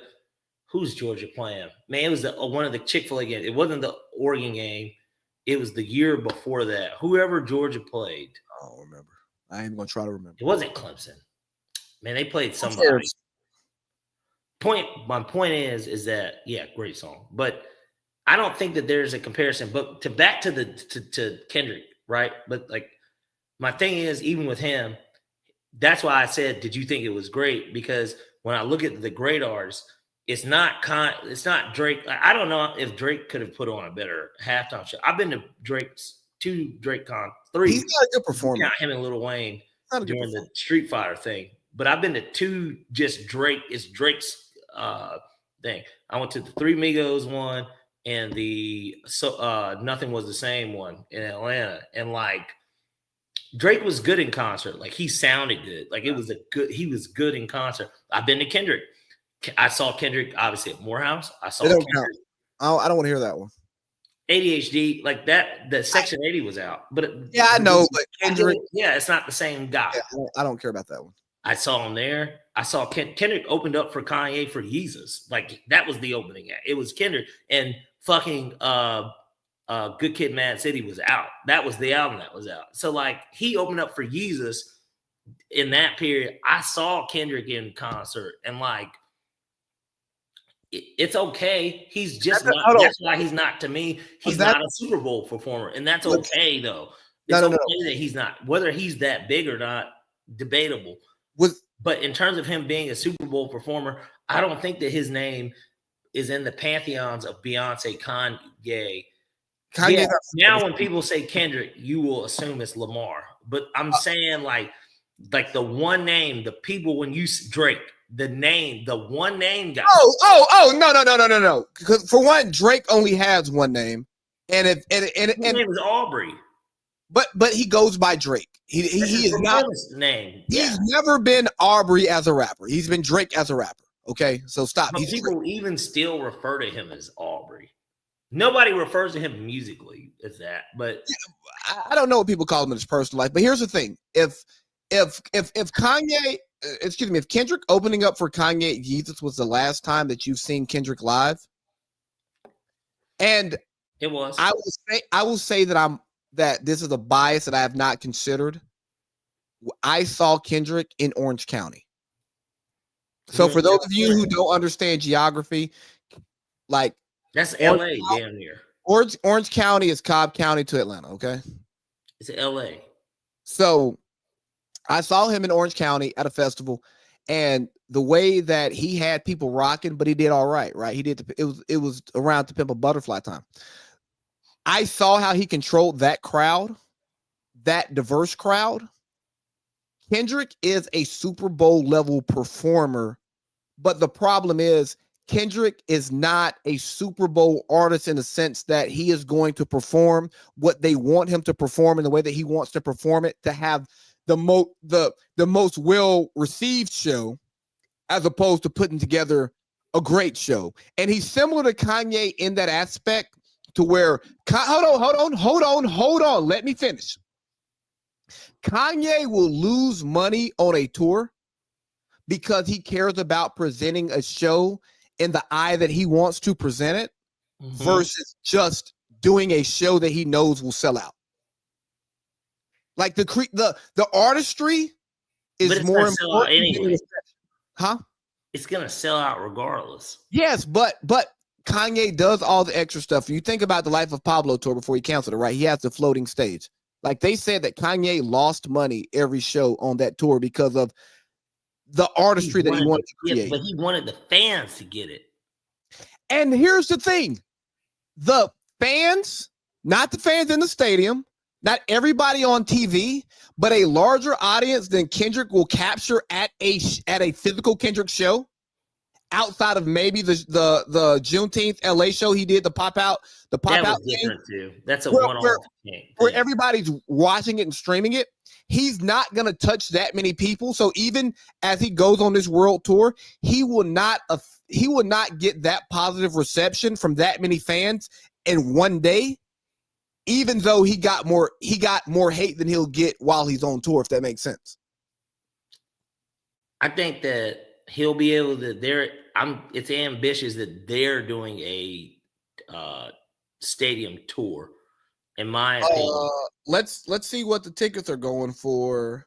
I know what this is. I'll say right now. What's the resale going for Kendrick SZA? Man, all right. Look at a club seat at MSB. I bet it's probably about 400. Let's see. I'm going to Vivid Seats because they are. Go ahead. I'm a Ticketmaster guy, but I get it. No. I want to go to Vivid Seats because I want to see the resale market. I don't care about Ticketmaster's resale unless it's not sold out. Upper Bowl 180. What are we going for on the floor? I'd say club. I want to look at floor because I got floor seats. Sure. Okay. 500, 400. Bro, I low key could have like. They might even be They might even be like 370. Like is what I'm saying. Like no, like I'm looking at this shit right now, and I low key would be better off buying these tickets than my actual tickets I bought. This is what I'm saying though, but he doesn't have that appeal. I don't doubt that at MSB now, depending on how the stage is set up, let's just say if it's a 70,000 seater, it'll be 50, 55, because 15,000 are going to be blocked off by the back, one of the end zones. My thing is that I just don't think that his appeal. I don't think that Kendrick has that appeal, and it doesn't mean that Kendrick isn't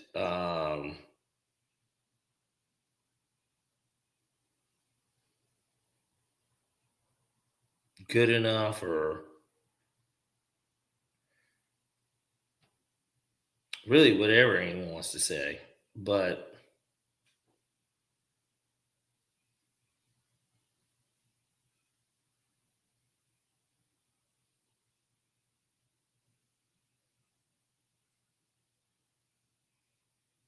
I don't know. There's a lot of different ways you can look at it, I guess, but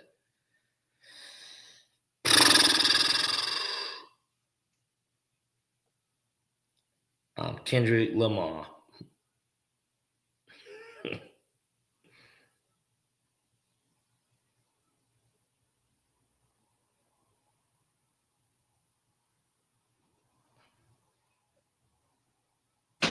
I'm Kendrick Lamar.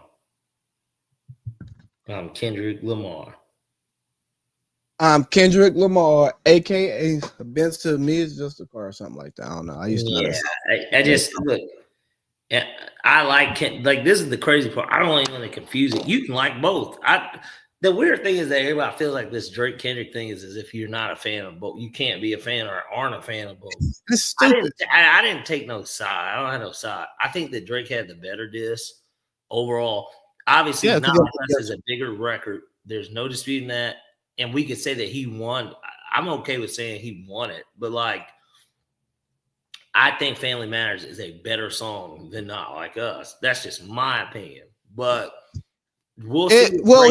Drake's dropping music in the next hour. And so, like, we'll get to see. It's a collab album, which is kind of smart on his part. Of course, he wasn't going to drop his own album just on, but he's never done an album. He can't drop his own album. Oh, he could. I mean, he could, no, he but can't. like, no, he's not. No, he can't. He's in the middle of a lawsuit with his record label. He can't drop music. He cannot drop music independently. Sure, that's what I'm saying. So it's through Sony, apparently, what's coming out. But I mean, that's his artist, right? So, like, the P&D's his artist. But the thing is it's great because it's also like it's the equivalent of like Kanye doing Kids See Ghosts with Kid Cudi. It's like that's his biggest artist. That's not like Kids See Ghosts. Well, I'm not saying from the artistry. Like, I mean, Kanye and Kid Cudi that's a better duo than P&D and Drake in my opinion. But I can agree. I could agree with that because I don't listen to Party and I don't listen to Kid Cudi. Yeah, it's so crazy. When you told me you never listened to Man on the Moon, I'm like, nigga, how? That is one of the best albums. Like, one day when you're going to the gym, please, and it's not gym music, really. Bro, I'm not listening to that album. It's such a good album. One day, when you come to my house, I'm just gonna play it. Well, that would be the way that I consume it because, bro, I don't have a desire to listen to Kid Cudi. No, I just don't listen to him, and I know I don't have a desire to like that album. You clearly don't listen to him. Well, bro, that's you know how the only thing that could make anyone like him. Hey, let me bring it full circle for you. Go ahead. I was in Hooters yesterday for the first time since the last time you and I were in Hooters, right? Oh, you mean when the nigga wanted to pull a gun on us? Yeah, when the future killer wanted to catch his first body, right? Pause. Yeah, in public. I mean, he got his first one in public. But I knew, you know what's so funny? I knew he had a gun, but go ahead. So, I mean, he had a bubble coat on inside. But he showed me and JP, and like when Justice, the whole time I'm just thinking, yeah, we don't want to rehash that whole thing. We don't. We're not going to because I can't even remember the exact quote of how that just really escalated like that. But my point was, I knew that nigga had a gun, and like I'm like, this is so stupid, bro. And I knew him because he went to Morehouse, so like I knew who the nigga was, but I don't know him no more. But I knew who he was. So the comparison I'm making to my desire for Kid Cudi was really what started that whole conflict, right? He had women show up. Okay. And at that point, you were just like, yeah, nah, bro, I'm good. Like everybody was good. Because I don't know where you were at in your relationship. Gone by then, correct? Yes. And you were just kind of like sitting there with us. And you're kind of like, yeah, bro, I kind of like got a girl. And I was like, yeah, bro. Like when he told us they were coming before we even saw him, it's like, bro, I'm in a relationship, dog. Like I'll be cordial. That big dog.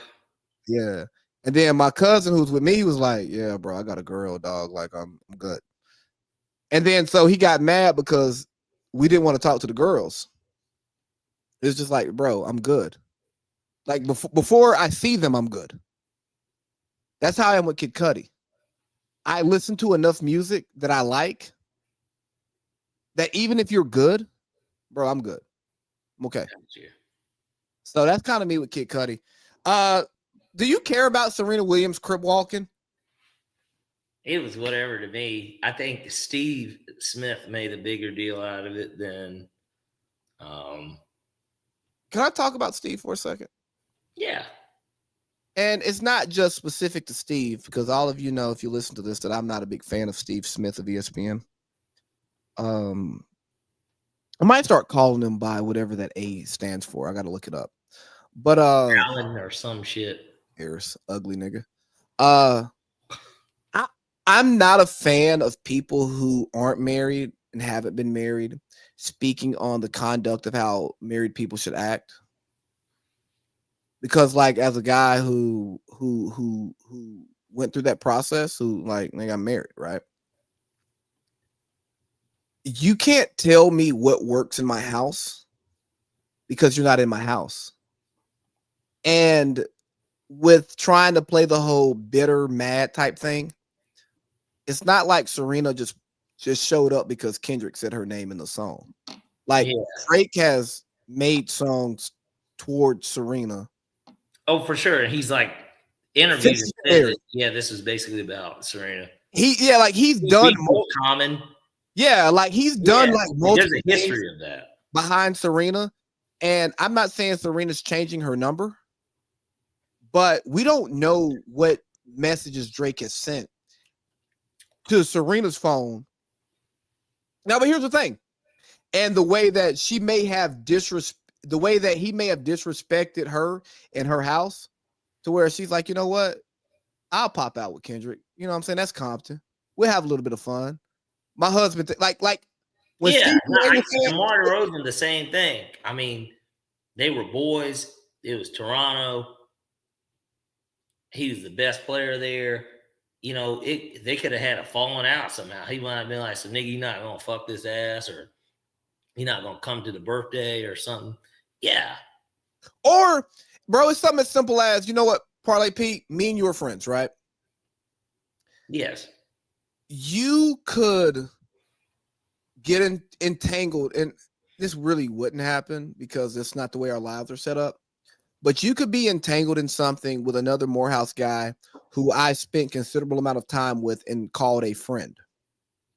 Okay. Legitimately a friend. Correct. Because we were located in the same place, and that's how we became friends, because we lived similar lives and we have like some background we can fall back on.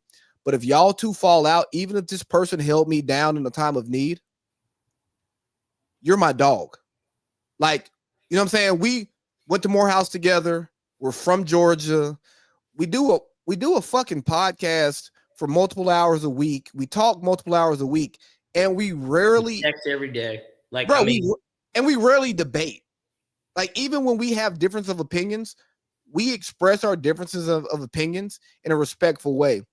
We deal with each other in a highly respectful way. So even if I'm tight with this person, and this person may have held me down at a time that you didn't hold me down, not because you wouldn't, but because it just didn't make sense. You just weren't in my life in that capacity. That love for you and that love from where we come from doesn't change. We are North Georgia guys. You know what I mean? We are Morehouse guys. We are Georgia fans. We are Hawks fans. We are Bulldogs fans. We are Falcons fans. We are Braves fans. We are Georgia. Like, if I said, hey, do you want this Spellman jersey? And if it fits you, you're like, yeah, bro. You know what I'm saying? Yeah, right. Just because of where we come from and what, like, nigga, this is one of the 5 Spellman pieces of merch you can find. Yeah, because you can't find it. Yeah, exactly. They don't have a basketball team anymore, and this is a game worn. It's just tough. I'm jealous. I'm so mad I didn't steal the white jersey too. You should have. Yeah, and if I ever get the opportunity again, which I highly doubt, the white jersey's mine. You're 100%. But the point being is, like, I wouldn't be mad at, like, if somebody got mad at me because I stand with you, even though I'm cool with both of y'all, but it's like, nah, this is really war. And I rock with you, but this is my man's. Like, this is my man's. I know you my man's, but like, if I gotta choose a side, I'm going this way. or I gotta go back home. I ain't gotta come back to Toronto. I ain't gotta go back to Cali. You know what I'm saying? Well, excuse me. I do have to go back to Cali. I don't have to go back to San Diego. I definitely gotta go back to Cali. Right. But so I think that's kind of where, like, not Lamar, fucking Debo, LeBron.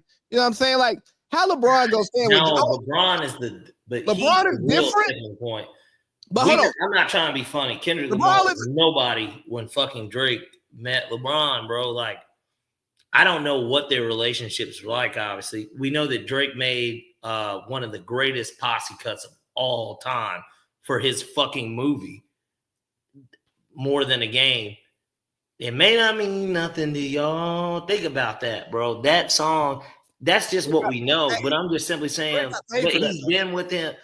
I mean, look, Kanye was at the decision, and Kanye and Drake, Kanye and LeBron don't have a relationship as far as I know. But like, well, no, Kanye is the wild card. They can't be friends. I know, but that's a random. Think about it. That's a random piece of history that people. That shit was at the Boys and Girls Club in Cleveland. No, was there. No. It was at the height of his popularity. No, it was in Connecticut. They didn't even talk about it on ESPN when it was in Connecticut. It was in Connecticut. It wasn't in Cleveland. Either way, Kanye was there. I didn't know Kanye was like there, and they like show him like sleep even at one point. And maybe that's just some yay shit. Literally, like he always says, he's like, that's just some yay shit. That maybe that's what the only connection that they would have had aside from him being on that song I just talked about is that Kanye was signed to Nike at the time. But like, that's it.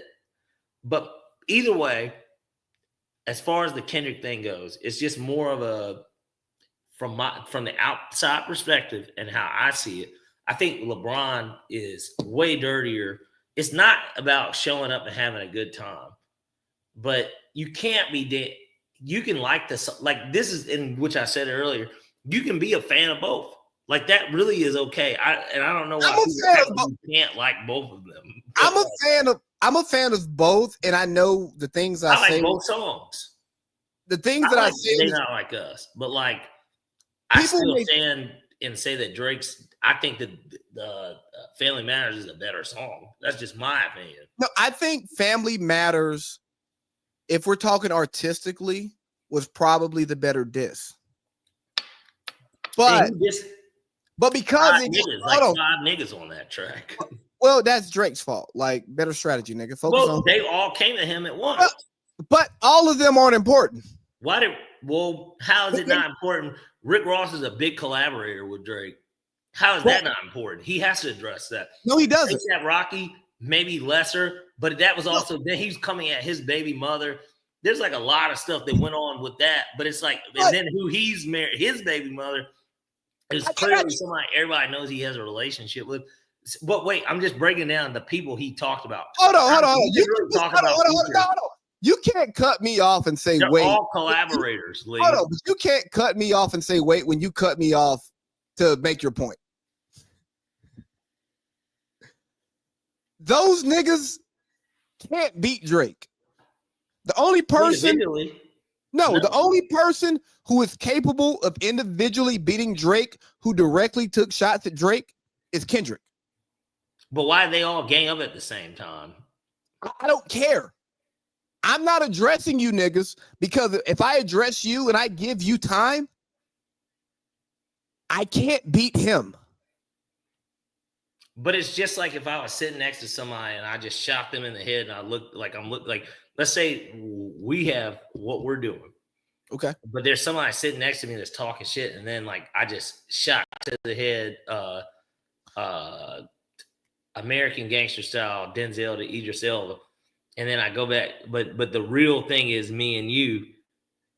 That's what that was, though. It was him. A limit, just like somebody like you really have nothing to say. The real diss is between us because y'all aren't even on the level of us in hit making. But you know what? Kendrick propelled from it. But I here's don't the thing. think that Kendrick was on the same level as Drake. Now he will be looked at that way because he defeated him. Drake had already lost a rap beef. Pusha T had already beat him. It don't matter. It didn't matter. Pusha T had been doing it longer. Pusha T was more of a lyricist, just like Kendrick's more of a lyricist than Drake. That's rap. That's rap. That's not mainstream hip hop beef. Pusha T on rap. I don't give a fuck what nobody says. And even Kanye joined in on it. And Kanye had this ongoing. Kanye's not a battle. Like, he's not gonna. Well, the nigga barely raps. But that's not Kanye. Kanye's quarrel with Drake is different than Kendrick's. So it's like, I don't even really know what the real disdain for them. It again goes back to Pusha T. That's really where that shit. No. It doesn't go back to Pusha T. It goes. Then why is Pharrell brought up in this? Kanye and Drake starts before that because it's Watch the Throne. I know, but he said that he made it. It was competitive. And then of course Kendrick made the Control verse where he called Drake out. Drake's one of the people he named. He didn't call Drake out. He didn't call Drake. All right, he didn't call him out. You did say he called him out. He name dropped him. Okay. Drake took it the wrong way. Clearly, out of everybody, the sensitive rapper is the one that took it the wrong way. Yeah, everybody else, Mac Miller was one of Kendrick Lamar's friends. Like, he was with Schoolboy Q. He's a part of, in a weird way, he was kind of a part of that circle of dudes before he died. And like, I guess I'm just saying, when you look at it from the perspective of, he named Big Crit. Like, Big Crit, Kyle's the only nigga I know that listens to Big Crit. You know, I don't listen to Big Crit. When I think of Big Crit, you know what I think about? Are you talking about Baby Kyle? Yeah, Baby Kyle. I think I said that nigga Kyle, but like, are you taking suggestions from Baby Kyle for music? No, but she's a Big Crit fan. Like, she went to a concert once. It was like, you want to go? I was like, fuck no. I'm like, when I think of Big Crit, I think of the track he's got with Kid Cudi and then Glass House on a Cushion OJ. But like, Cushion OJ 2 drops tonight too, don't it? It's next. It's coming out in April. Like, 420. That's right. But like, regardless, my point is that they were on different levels, and even with Kendrick, people can say what they want to say, but anyone at the time, because that's 2011, it's my freshman year when Take Care comes out, and even him being on the interlude. Big cosign for Kendrick. Like, it was a big cosign. And like, you can't, don't do that. Kendrick was. Don't do that. Don't do that. Because I think it's the truth. It is the truth. It's the truth. He got heat at the fucking Morehouse shit, and the shit that he had out was what was out. He's on. I didn't go. He's on Drake shit. He had a great interlude, and it's weird because even when you go back and listen to that song, it is almost like he's talking to Drake. It's literally as if he had been subbing this nigga for so long. Then they did a song, they did Poetic Justice, and that's supposed to be the label if they're both signed to Universal Music. Dog, you're over here. They the nigga song together. They did a video. The song, it's a Janet Jackson sample, Poetic Justice. And like the whole thing, even everything, everybody can say that this is Poetic Justice amongst them, just from the standpoint of everything that Drake is and stands for. He's a light skin, he's a half white, half black dude. No. Please stop. Do not call him a half black, half white dude. He's black to me. Like, Drake's black. Well, he can be black to you. That's fine. You need to express who he is. He is a half white Jewish Canadian with a Memphis music father. You have to contextualize that properly. Hold on. Let me finish. Who was raised by his white Jewish mother. So he's like Pat Mahomes. I didn't say that. But is it not comparable? I think there are some valid comps there to where clearly Drake's dad's I met Drake's dad in Vegas. I played fucking blackjack with him for like 30 or 45 minutes. And like, hey, can you put the rest of your dick on the table, please? You know what? I'm feeling very B. No, G. So just put your D on the table. I'm feeling really G. You know what's funny, and that's I guess maybe the Waller part. They're one-time occurrences, but I've met Drake and I've met his dad on 2 separate occasions, not together. And that has nothing to do with it. Like Drake took a picture with me and Justice at a Hawks game when I was in 10th grade. That's cute. Yeah, but he wasn't even known then. That's when So Far Gone's out. But we knew who he was. We saw Drake. Drake was like standing like right in front of us. And we told our mom, we were like my mom took the picture. We were like, and we did individual pictures. And we're like, yeah, that's Drake. But it wasn't no shit. Like, I mean, I'm a Kanye fan. He wasn't Lil Wayne. Like, hold on. You can't bring up So Far Gone and don't think I'm gonna play this. Happy birthday to AC. I mean, no, like One time for the I don't think I've not listened to this song on my birthday since 2010. Like once I thought it was a song named after my birthday, because here's what people don't understand. I'm a Drake fan. I'm just not a Drake stan. I'm not a Drake stan, but I'd lie, bro. But this is what, hold on. And seriously, I'm not going to sidetrack from what I'm going to let you go. We're not going to talk too much NBA today. It's okay. Drake and Kanye, why they're so popular. And you would argue that of this millennium, in terms of rappers, why they're the most successfully appealing rappers, is because they're the most relatable. They're more relatable than anyone. They're relatable. But it's not like a fake relatable. It feels like that's genuinely who these people are. And like, they're more relatable, bro. They're just more, their music is so much more. It is great. Like, it's great music, but like, they're so much more relatable. That's why Gucci Mane is not my favorite rapper. I can't relate to Gucci Mane. It doesn't mean that I don't like Gucci. It don't mean that I didn't grow up and turn up to Gucci like how you and Juice. Like you and Juice favorite rapper is Gucci. Gucci's not my favorite. Hey, hold on. Gucci's not my favorite rapper anymore. I'm saying, but I got you. But let me tell you something.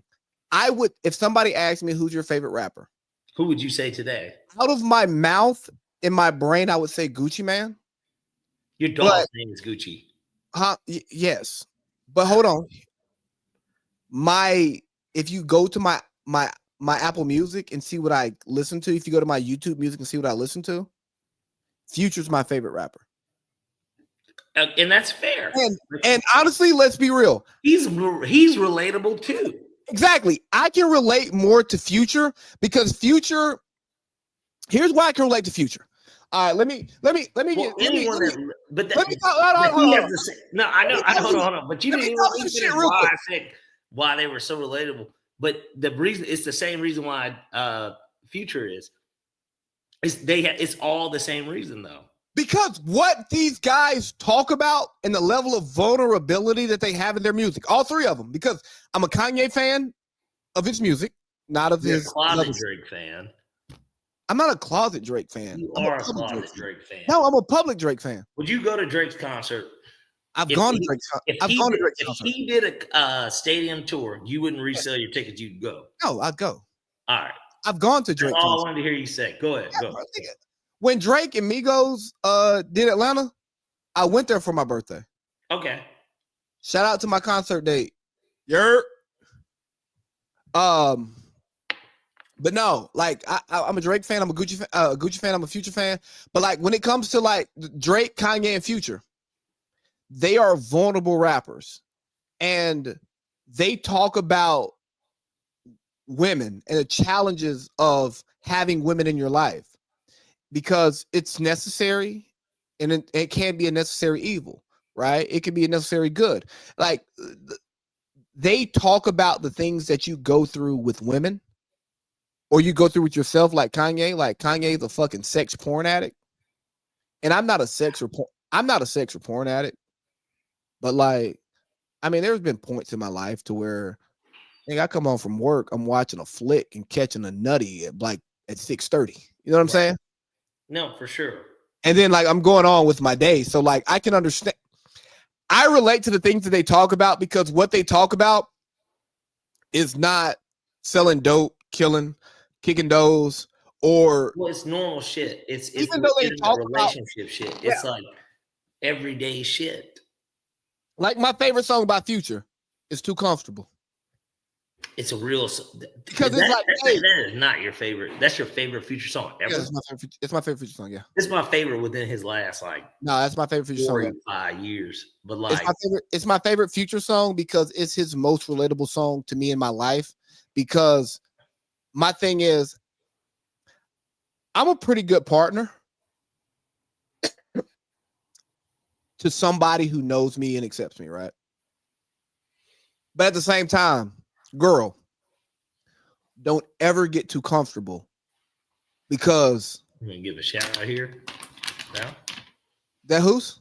Yeah, it is. He can hear you. What's up, host? What up? Not much, you know. There's some people waiting on you to do something About what? about fantasy football. Uh-oh. He's actually the title's in there, I guess. You know, I know we'll have to figure out the. I guess I don't even know where you would send it for JP anyways. Honestly, it's weird that, but JP comes to Atlanta enough to where he could just get it. I only owe him $100. Here's No, what I'll I'm do. talking about the money. I'm talking about the title itself. I'll talk to Commish, make sure that we. Well, JP comes to Atlanta though. Like he actually comes here. That nigga He's JP. saying that shit, but like, JP comes to Albany. but he has to fly here first. He takes a car. I know, but There could be a belt exchange. JP He can get the belt, like is what I'm saying. JP goes to Albany. Last time I that's saw great. JP was in Albany. That's Last time who I he saw wants JP to marry. Not to put his business out on our podcast, but you like say he's married? I said, that's who he wants to marry. Tell him to call me. But no, the point that I'm making. You got his info. You tell him to call you.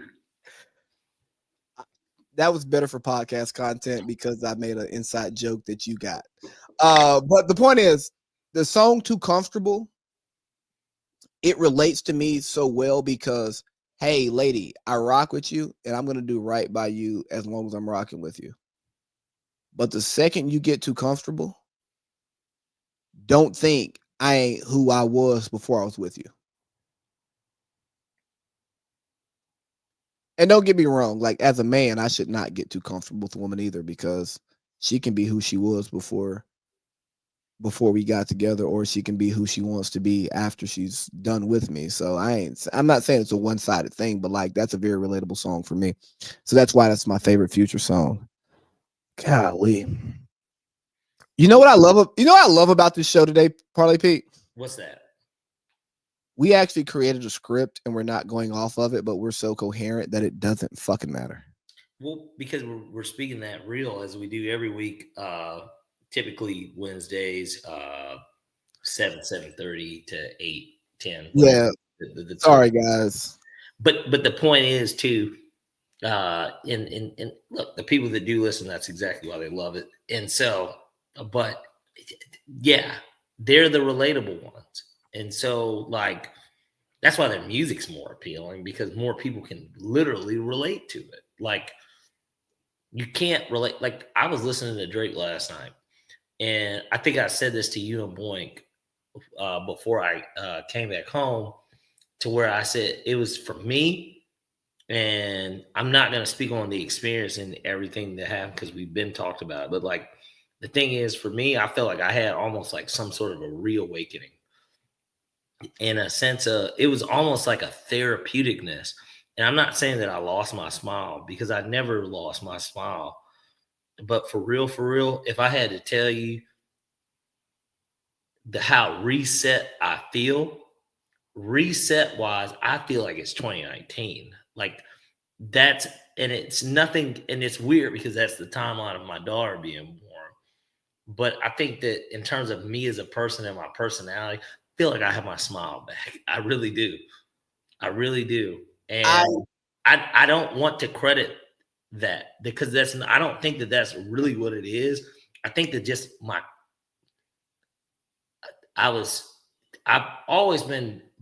I'm vulnerable enough to be comfortable.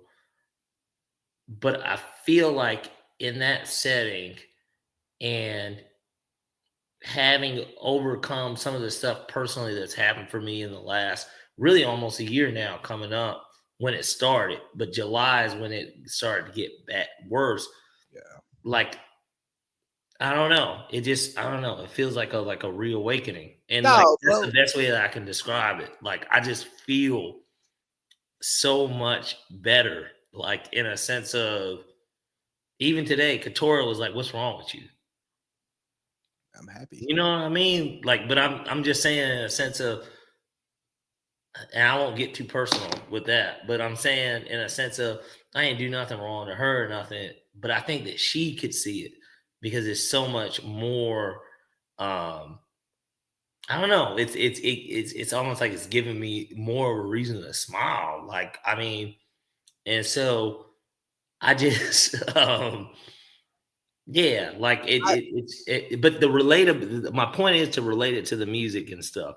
Even last night, I'm listening to Drake, bro, and like Drake is not my favorite artist. Kanye is my favorite artist, but it reminded me how much I love Drake's music because like the bitches love that shit too, and like, but it's when you listen to it and when you have that, it creates this hyper. Because I'm not gonna say I see myself as a player like kind of like how he is, but like it'd be shit. He'd be saying some shit that like I'm like, man, I can relate like fuck to this. I really Hey, can. you know what? Parlay Pete, I'm with you there. So two things. You remember on that one song, the Meg Thee Stallion, the baby song, and when like the baby comes in on his verse, you know why the bitches like me love me? Because baby don't give a fuck. That's you know what? That's really what it is. It's telling the truth. I Yeah, swear and to like God. I swear and to God, that's one of my favorite lines because that song comes out when I'm in like my full big baby mode. You know what I'm saying? Like when I'm introducing myself to brand new joints, they're like, "What's your name?" Shit, I'm the big baby. You know what I'm saying? Like how that. much really like you know when niggas talking about being real niggas, how much really does it really get than just being straight up? I don't think that there is a realness. Like No, it's not. there's no such thing without that. Like that is what the real nigga definition is. And like At all times. I'm not gonna get too deep into my personal life, but you know, I've been dealing with some traumatic shit that's had a nigga in some in some deep depression. I'm functioning. I'm okay. I'm okay. Don't spam the comments. Don't text my phone and say, "Are you okay? What are you going through?" Because if you know, you know. If you don't, you ain't It's not supposed for to. you to know. Exactly. Right. And shout out to my tribe, my support system, my niggas, my loved ones, my families, everybody who's been here to support me Hey, through. wait, you wearing a number 4? Nah, number 5. 5. You know that was my number. Because I'm a But 5 I was star. gonna say I was gonna do the Derek Jeter. I was gonna be like the number 2, Derek Jeter. but the point being, right, is while going through what I've been going through and mentally coming out of that, Yeah. bro, I'm finding so much joy and love because I'm back to me. But isn't that what it's all about? Like I said, for me, I hate the word depression. It's funny when people would say depression. I used to say, how can you be depressed? I really didn't understand it. And I'm dead serious. Like, I literally mean this. I used to ask this question to people because I'd never understood. I'm an upbeat person, A, but then B, like, I just never understood, like, how can you be going through something? And I had been through, like, I mean, I lost my mom.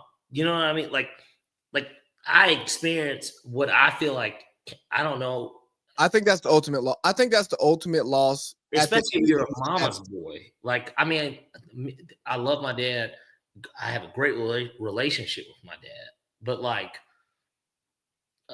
certainly at the time, Were you 18?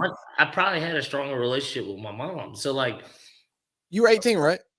I was 19. I had just turned 19, though. Yeah, I so was like, 19 for 2 months. And, like, you lost. she died the day before homecoming my sophomore year. that Friday, and like, You party you- that weekend, didn't you? man, I threw a party at my house where I just moved back to. Oh, okay. And that girl, the girl I'm talking about, was there, and she said that, you know, that from that day on, she was like, "You just were so real to me," and it was weird because I remember it kind of, but like this was back when I needed spirits, and when I say spirits, alcohol. Like I needed that in order to be a smoother talking, gift of gab, more nigga.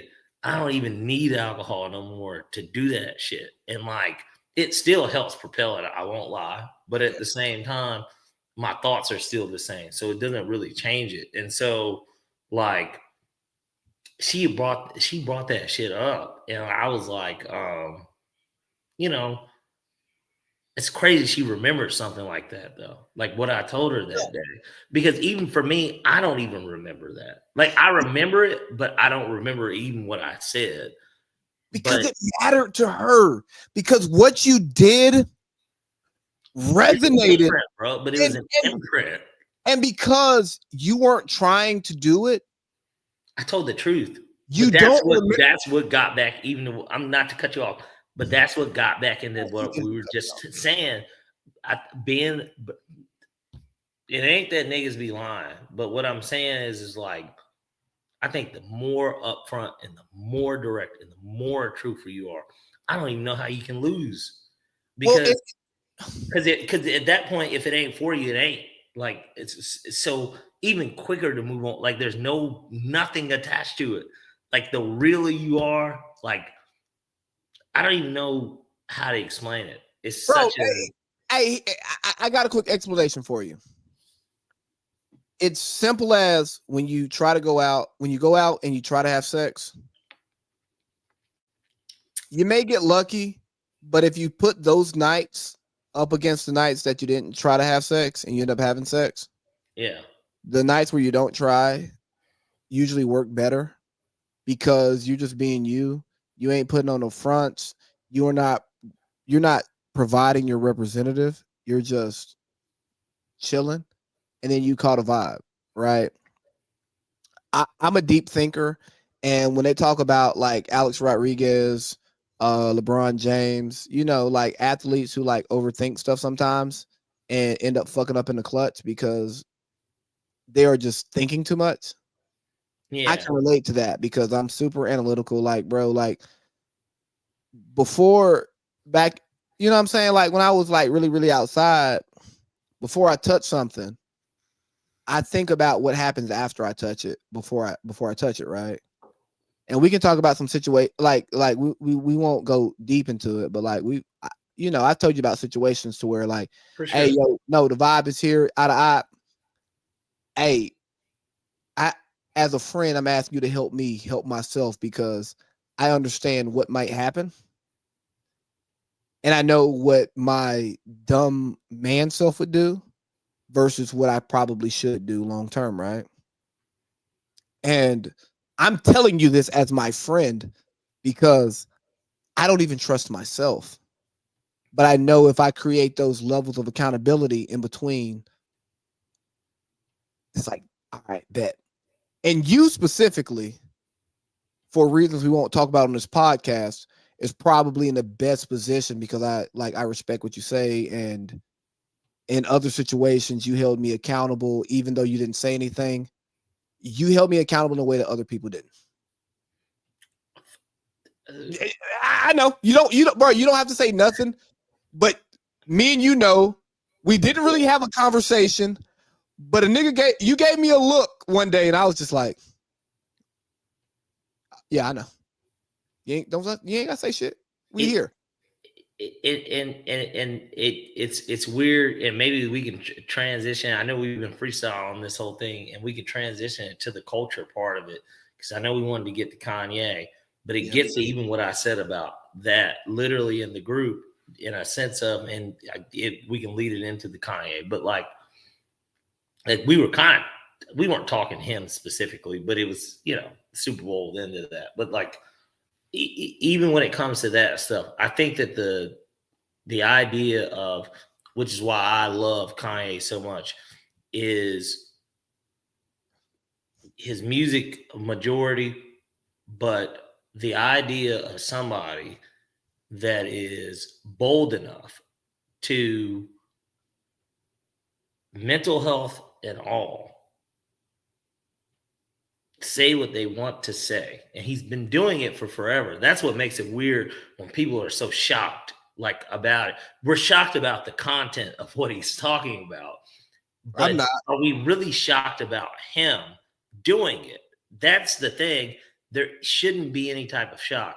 The realness of that nigga has always been, and that's what makes his, again, back to the music, it's always been a real nigga thing.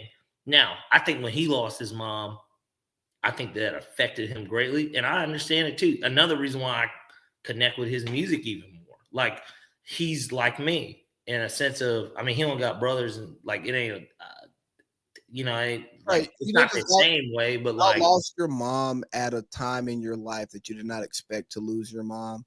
Like, despite the circumstances around it, like if you just thought about your life, you did not think you would lose your mom. I'm a completely different person I'm a different person than I was 5 years ago, but the changing point in my life for sure was like when I lost my mom. It affected me, and the thing is that it's hardened my I'm not gonna say my heart. It's just it's hardened me as a person, and I'm not a hard person, and so it's like, Pause.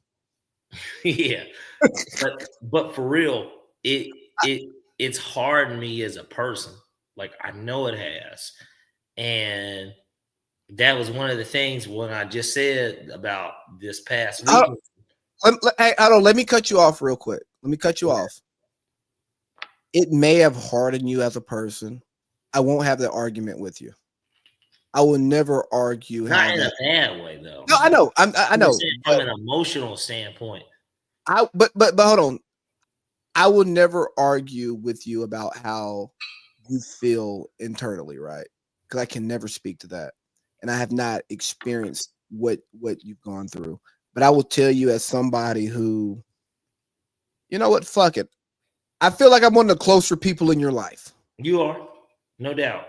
You are one of the most loving and giving people that, despite whatever hardening you've had, you wrestle with it more internally than you do with the people who are around you, because you treat the people around you with a level of love, respect, hospitability. Like, nigga, I've been get the fuck out of my house drunk at your house more than once. I know, but you, it's just like, that's Lee. Yeah, nigga took an extra shot. But it ain't even that. It's just more. Now, the one time when your mom showed up, I knew, God, he must be really, Nigga, like, bro, not to put that on the pod, but like, no, bro, I can talk about it in the pod. Fuck it, nigga. I was drunk as fuck. I met up with my mom, and the second she saw me, that's the day you got the jersey that you're supposed to be wearing. Yeah, it was. Was that day? Yeah, it was, because we went to 10 after the game, and then I went and done some. And you lost your phone. No, that was not. No, that was not. Look at me. No, that was not that day. That was that, bro. Not just you lost your phone the Packers game because your cousin was with us, and bro, that whole 2023 2024 season, nigga, I was a problem. Yeah, well, so were the Falcons, and so Yeah, it all made sense. I just so happened, luckily for me, I lived down the street. But bro, that day you're talking about, when I met my mom in Atlantic Station, she looked at me and she was like, "Oh, I know," but that's why y'all came back. That's what I'm saying. She was like, when I met her, she looked like she was like upset, and I hated that was under the pretense that I met your mom. But I wanted her to know that you were in good hands. Like, I'm like, nah, like, bro, because we don't sit together, so I don't know what you were doing at the seats. But like, bro, it had before you had even had that interaction with my mom. my mom was like, "You're staying at Pierce's tonight." On some like, I'm your mom, I love you, and I know that's your friend, and I'm pretty sure he's gonna let you stay here. But like, nigga, what you're not doing is you're not going to Albany. So you're either Right, coming to and it made Cartersville no with me. sense for you to go back to the Ville. Yeah, no, she's like, And you, she's yeah. like, can you say, can And you? I was in communication with Cindy too. So like, I mean, Yeah, yeah. So yeah. you got And cursed so, out when I got home. but here's the thing though, Lee, that's okay. Like Oh that yeah, is okay. Like it's okay though. but that's how it's supposed. That's how it's supposed to be, right? Like when you have people in your life, Well, close what friends. are friends for? Yeah, like Nobody expects to ever have to do anything. But the point is that when that door is knocked on, you answer. And not only do you answer, you lay out. I mean, that's the way that I feel like I was raised. I feel like my mom was always, it's not just being hospitable, but like one of the things I love about my mom is it's one of the characteristics that I've always wanted to take on. I can't think of a more selfless person. And like selflessness to me is a big deal because I had the best. I mean, my dad is the same way, but my mom was the living example for me of what selflessness is. I've never seen anyone give more to people than my mom. My dad does. I mean, like I said, my dad, they're one and the same, but it's different because my mom was more of the mouthpiece overall, at least through my childhood. no, But bro, trust me, I get it. I can't My mom, think of a more selfless person. I mean, I've got selfless brothers too, but like I can't think of somebody that's been more selfless than my mom. And like that to me, if there was one word, seriously, they said, I mean, loving, of course, there's many things I can say about my mom, but selflessness might be the one characteristic of hers that has always impacted me because I just think of it's not just like her, it's not like my parents had like a ton of friends or nothing, but I look at how she treated my friends, like, or my brother's friends, and more so my brother's friends, like people, everything that she did for like my older brothers, their friends, like everything. Like I can't think of a more selfless being. And to me, and her selflessness in terms of it's not that, oh, well, she's my mom, like she can't be selfish for herself. My mom, when my mom went on vacation, you know who was with her? Me. Like she seriously, I can count on one hand, and I mean this, how many times my mom went out, and especially, we didn't even talk about the fact that it's Valentine's Day tomorrow. One of the things I'll say, and seriously, because I talked to my dad about this earlier, and it's so emotional for me.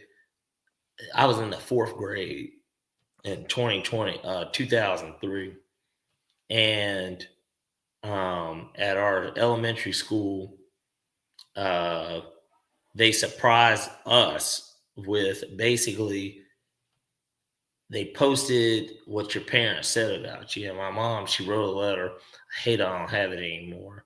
I tried to keep it as long as I could. I don't know where it is, but I still have the picture that was used because it's my yearbook picture. I had a Fat Farm shirt on. And she wrote a letter and she gave me a gift to go along with it. And I've spoke about this many times. I put up the picture when Laris died, but her gift for us that year, I got to go to the NBA All-Star game. So like that's like a part of I went to a World Series, never been to a Super Bowl, never been to an NBA Finals game, but like it's a part of even my sports stuff. But I got to go to the All-Star game the year it was here. It was Michael Jordan's last game, and like just the sheer. And I know I wasn't the best even as a kid. I wasn't no knucklehead like that. But bro. Hey, stop that shit, man. You realize you're top 10% black man in America. From what perspective? I could take it from any perspective, professionally.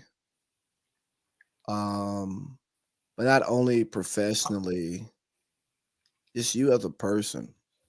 Nigga, how many times have we like gone out and niggas are looking for the fucking bill to come and you're signing that shit and nobody saw it. And It's something as simple as last night when we went out. You were just like, Boink was like, how much I owe you? You don't owe me anything. I don't want your money. But if you send it, I'm not sending it back. well, yeah, because I won't turn down money, but at the same time, yeah. But that's who you are. Like that's really who you are as a human being. So God, bro, I don't even like being this nice to you publicly. It just goes against my persona. But bro, you just a solid nigga. Cause like I don't think people understand like how this podcast became a thing. It was, hey Pierce, you're in San Diego. Let's do a pod with all of us. We do a pod. Hey Pierce, we're gonna talk. I'm gonna talk this. Can you come on the pod with me? We talk. Hey Pierce, you want to do a pod together? And I don't think we've missed a We were week. doing this before the pandemic too. Bro, yeah, like bro, I don't What think people don't realize, like it started before we Yeah. weren't as regular. We wasn't every week, but no, but like you came on the pod before I left San Diego, and like I didn't even become like super great consistent until I got to Bahrain. You know what I'm saying? So like, and then like we start this show, but like the whole thing was once we said, hey, let's do a show, we've not missed a week that we didn't plan on missing a week outside of like legit emergencies. But again, we communicated through it. And our disagreements on this show have been so minimal that we haven't talked about them. well, because they're if it's a take or something, I mean that's one thing. You know what I mean? It's bigger than that. It always will be. But I'll say like the stuff that probably that could have created friction was like 30 minutes before recording time. Hey, I need another hour. But I feel like too, and it would have to be something that there's only one thing that typically really divides people. Money Sports and is one thing, but it's typically politics, right? Like, I mean, that's like the one thing. But but money and women too. Throw that in there. yeah, but there would never be any women thing. Like, No, we like don't. and even money too. Like, I mean, there's not like nobody's. You'd have to have a serious fucking like debt with somebody to where money would drag you apart, or it was a business deal gone wrong. Like it'd have to be something like that. But like, And I'll tell you that our podcast have generated some fucking money, but it's so small that it's sitting on Buzzsprout, and I've never looked. well, I don't do it to get paid. Yeah, well, I don't do this to get paid either, and that's something that I find creatively interesting because there are a lot of people out here who want to do podcasts for the perks that come with having a good podcast. It's not about money. I don't care about the perks. I may be so narcissistic that I want people to listen to what I have to say. Like I want our podcast to grow because I want more people to want to hear what I have to say, not necessarily the monetization of it. Now, don't get me wrong. Bro, we get a 6-figure offer. Niggas ain't going to work. Oh yeah, no, We're not just going because to I'm not doing it for the money doesn't mean it's similar to what you just said last night. I'm saying that mean I'm going to turn money down, but like I'm not doing it for. It's not even a social currency thing. No, bro. I'll tell you what. Let me tell you what. Even when I went to DC, when we all went, you weren't there obviously, but like I went out. I just saw Boink Friday. Ham Gamble's Mr. Turner.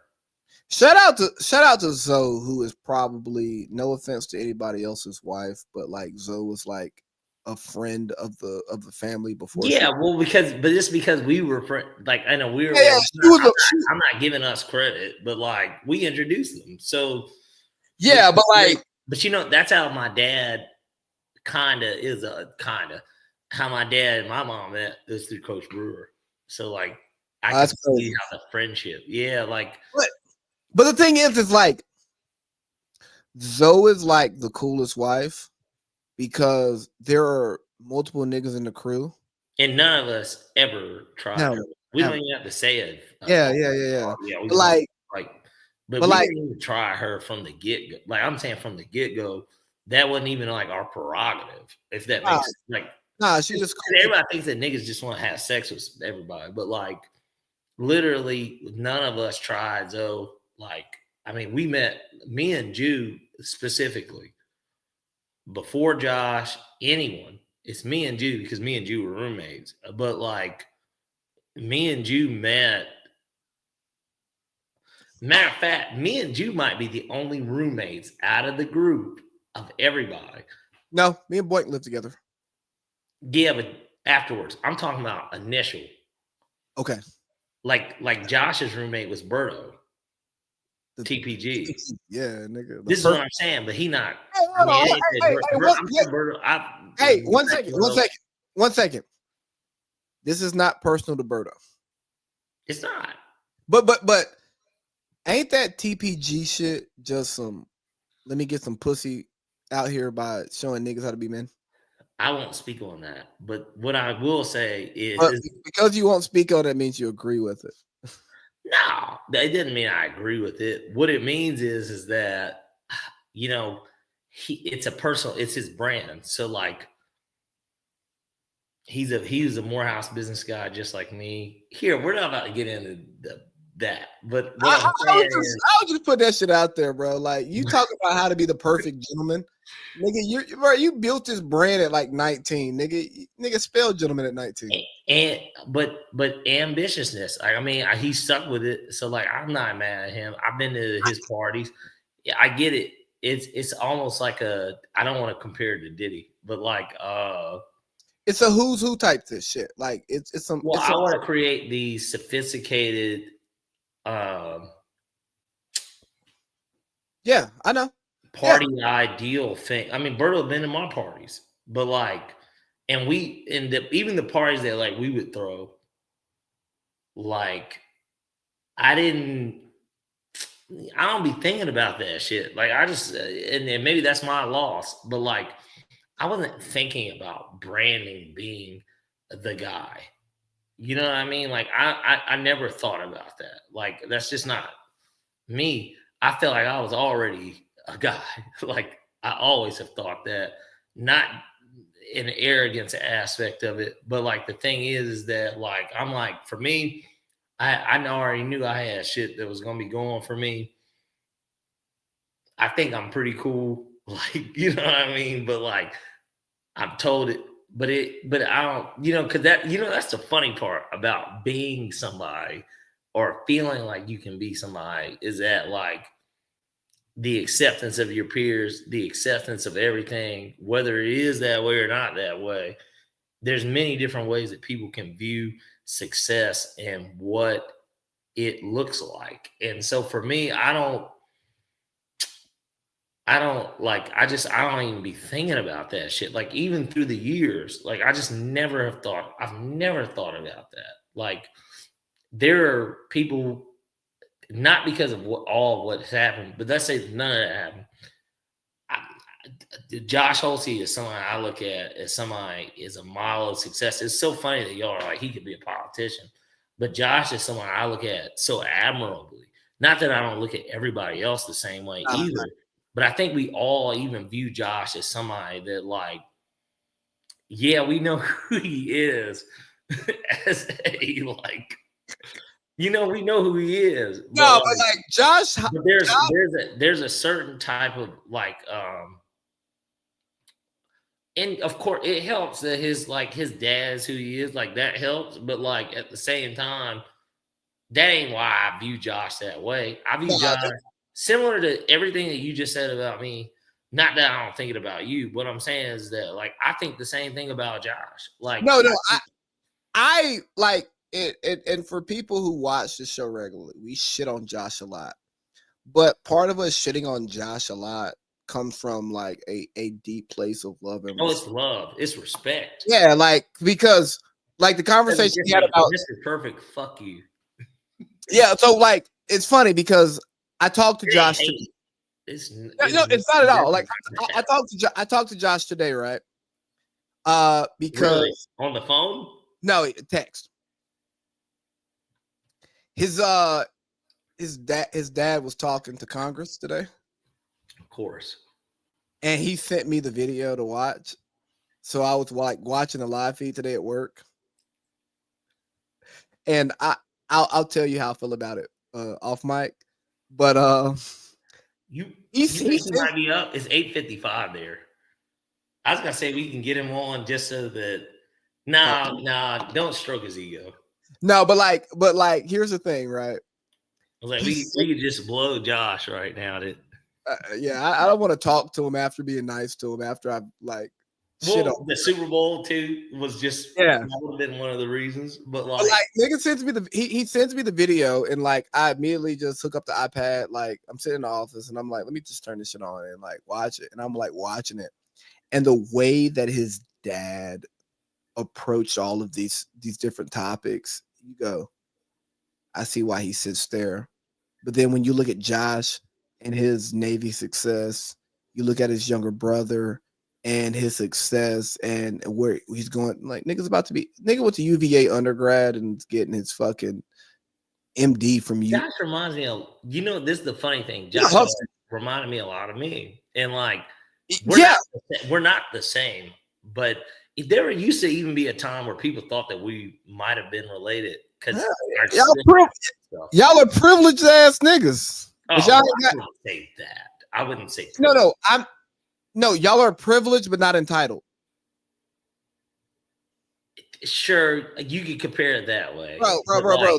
The house that you're recording from, I've been to that house.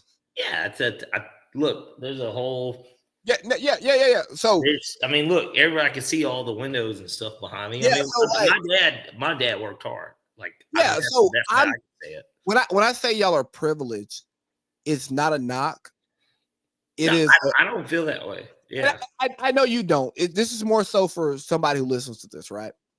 I think that like y'all are products of a great parental structure who had a great vision and they worked towards that vision together, and both sides took personal sacrifices for the overall family vision and then produced offspring. multiple in our case.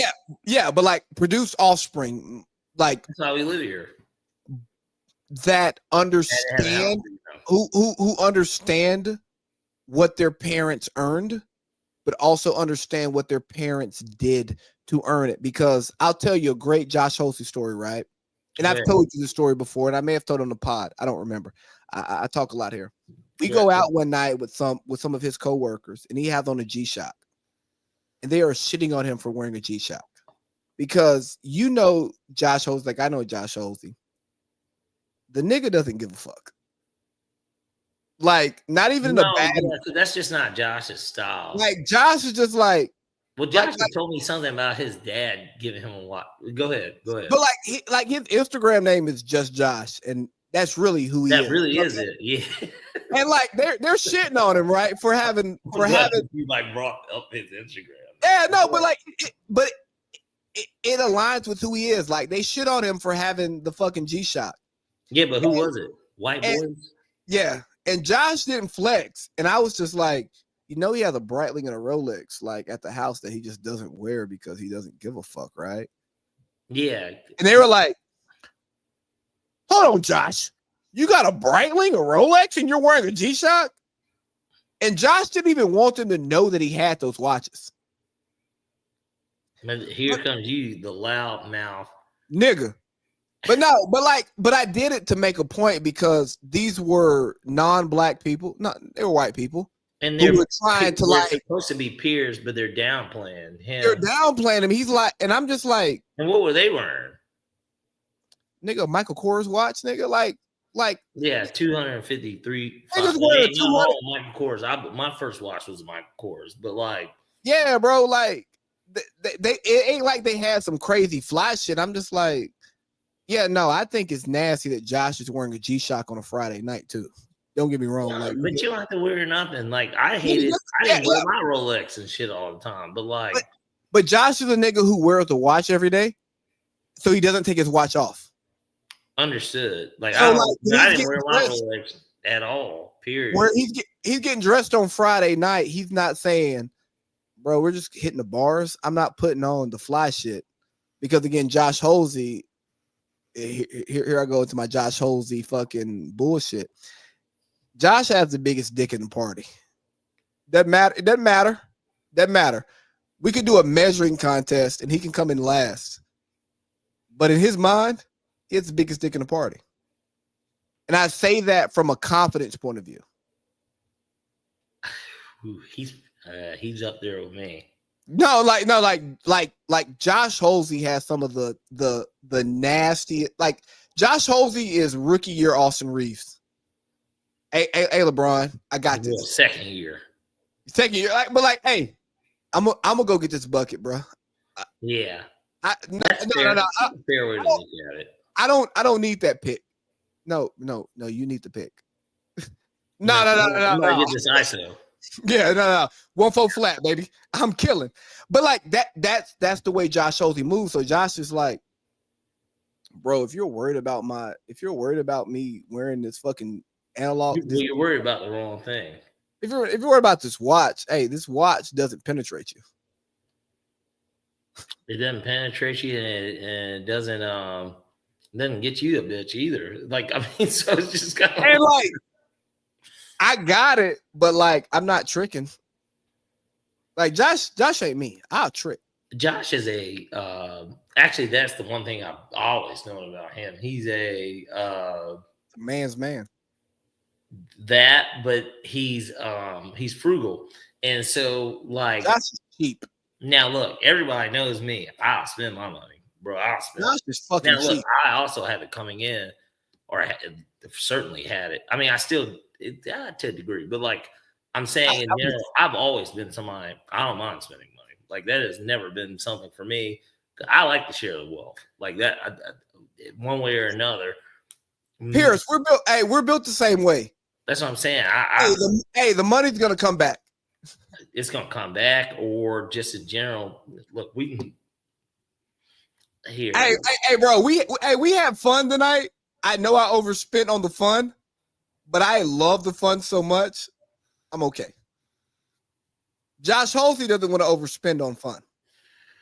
Now, I just enjoy the idea of getting together and I like putting things together. Like, I mean, that's just my fun of it. Yeah, and but especially in a place like Vegas, which it sucks because Boink is really the only person that didn't come with us for the Memorial Day. But and I know that was so long ago now, but like at the same time, even 7 years ago, let's see, I'm 24, 23. And I'm like, look, we got we can make Vegas, we can do this, is what I'm saying. I'm like, come on, let's push the limits. Like, I know Boink's, he's caught up with Zoe, that's fine. But bringing everything together, that is something that I've always enjoyed. I just enjoy it. I enjoy us coming together. I like the camaraderie. And just the idea of everybody putting to the test, going out. We had Coach with us. Like, you know what I mean? For me, I like to have fun. I like to have fun. Hey, but you know, funny thing about that weekend, because I talked to Boink about that weekend, right? And I was just like, nigga, fuck you for not coming to Vegas that weekend. I have a whole video still saved on Snapchat that we sent him, and this is when Snapchat was still relevant. Golly, what a time. Well, that's how I have it on there, to where I sent it to Boink, and it was me, I think you were in the back, but I know it was me, Josh, and Jew. But I think you might have not been literally sitting down. Well, remember, I was with y'all that weekend, but I had so many other people in Vegas that weekend that I was in and out. I know. Hold on. I'm about to see if I can. But like the funny story about that weekend was I talked to Boink about that. I was like, nigga, why didn't you and Zoe just pull up? Like, Here it is. Look, hold on. That is you. You're right there. That is you. It is me, you, Josh. hey, see that video, please. But like the crazy, You're wearing the Ant Davis jersey. This because we were kind of in the we're in the Aria, but it's like at like one of the bars, yeah. But like the crazy thing about that story was Boink was like, I didn't come out there that weekend not because I didn't want to, but because I didn't want to be out there with y'all in Vegas with my future wife, who is now his wife. Yeah, but the thing is that Zoe knows us, but in the context of her person being with us. Yeah, but I know Zoe. This is what I'm saying. I got you, but I know you do too. But I'm saying like Zoe. Here's what I understand. Boink was gonna have to have a conversation on that ride home. That I can't believe we're literally talking about this on the. No, fuck that. Like he was gonna have to have a conversation on the ride home that he didn't want to have. Not that he would do anything that would violate their relationship. Well, if she was there, it wouldn't have mattered. That's the point. Well, not even that. I could have got an extra room. That wouldn't have been an issue. I mean, Joel and Zoe having a room wouldn't be the problem because shout out to you because we got employee pricing on the rooms at all the MGM hotels. And what people don't saying, they might have given me a second room like free too. Like is what I'm saying. Like now, yeah, I had the headquarters. Yeah, but that was a room. But that's the room I always get. Like even when I go there by myself, that was a room that I would always get. We got to record a pod in that room. I kind of did for the Super Bowl last year. It wasn't the same. I was at a different hotel, but same hotel. Yeah, I'm saying like in person, us just sitting there in that room. We have to do an NBA, and it's funny. So some week. And not And I literally, I text Jordan, Colin's brother. I could text Colin. It's so funny because I had to go through Jordan, but like I could text Colin too. But typically, you respect Brian. No, Colin's just the type that if I text him directly, he will respond. He's responded before in 2 minutes, but then I might not hear from him the next day on the next text. So and I get it. But I get it. I really do. But at the same time, Jordan's more of the direct line of communication because I know that they're together. They're like me and Justice. What's your appetite for going to Vegas? When? Before the end of April, and I say that because I'd love to go during baseball season. Okay. And I say that because my mom is one of those people that Delta loves. And she gets a diamond or whatever they call it. Yeah, she gets 2 free. She gets 2 probably Pete left us. But I was talking about how my mom gets 2 companion passes a year. And she wants to go on a trip. And I know my mom loves Vegas. So I was gonna talk to Parlay Pete about us going to Vegas. And because I ain't gotta pay for my flight there. I'm cheap. He's back. But so what I was saying was my mom gets like these companion passes every year. Yeah. And like she has nothing on her books for travel. So she's trying to like find a trip. And I'm like, well, she already agreed. When we were talking about going to Utah to do that interview, my mom was like on some, I'll get a hotel if y'all want to go stay at the house to do what y'all are going to do. I don't want to be in your way, but like I got a free flight and we can use a free flight. I was like, well, Mom, if we go out there, if we go to Utah, we got to go to Vegas because we're so close. And my mom is like, I'm all about playing nickel slots for hours. And I go, bet. And she's like, I don't really want to hang out with y'all. Like, if we do like a meal together, she's good. So, and before it just, I don't know why I have an older Mac. It's not that old, but like it's older. I got this. When did I get this? Like 2016. But my point is 2016, 17. So in that era, but it does that randomly. But my point is, so I texted him earlier. So I was gonna go out to Paris this week because so I get married. I get my daughter tomorrow, and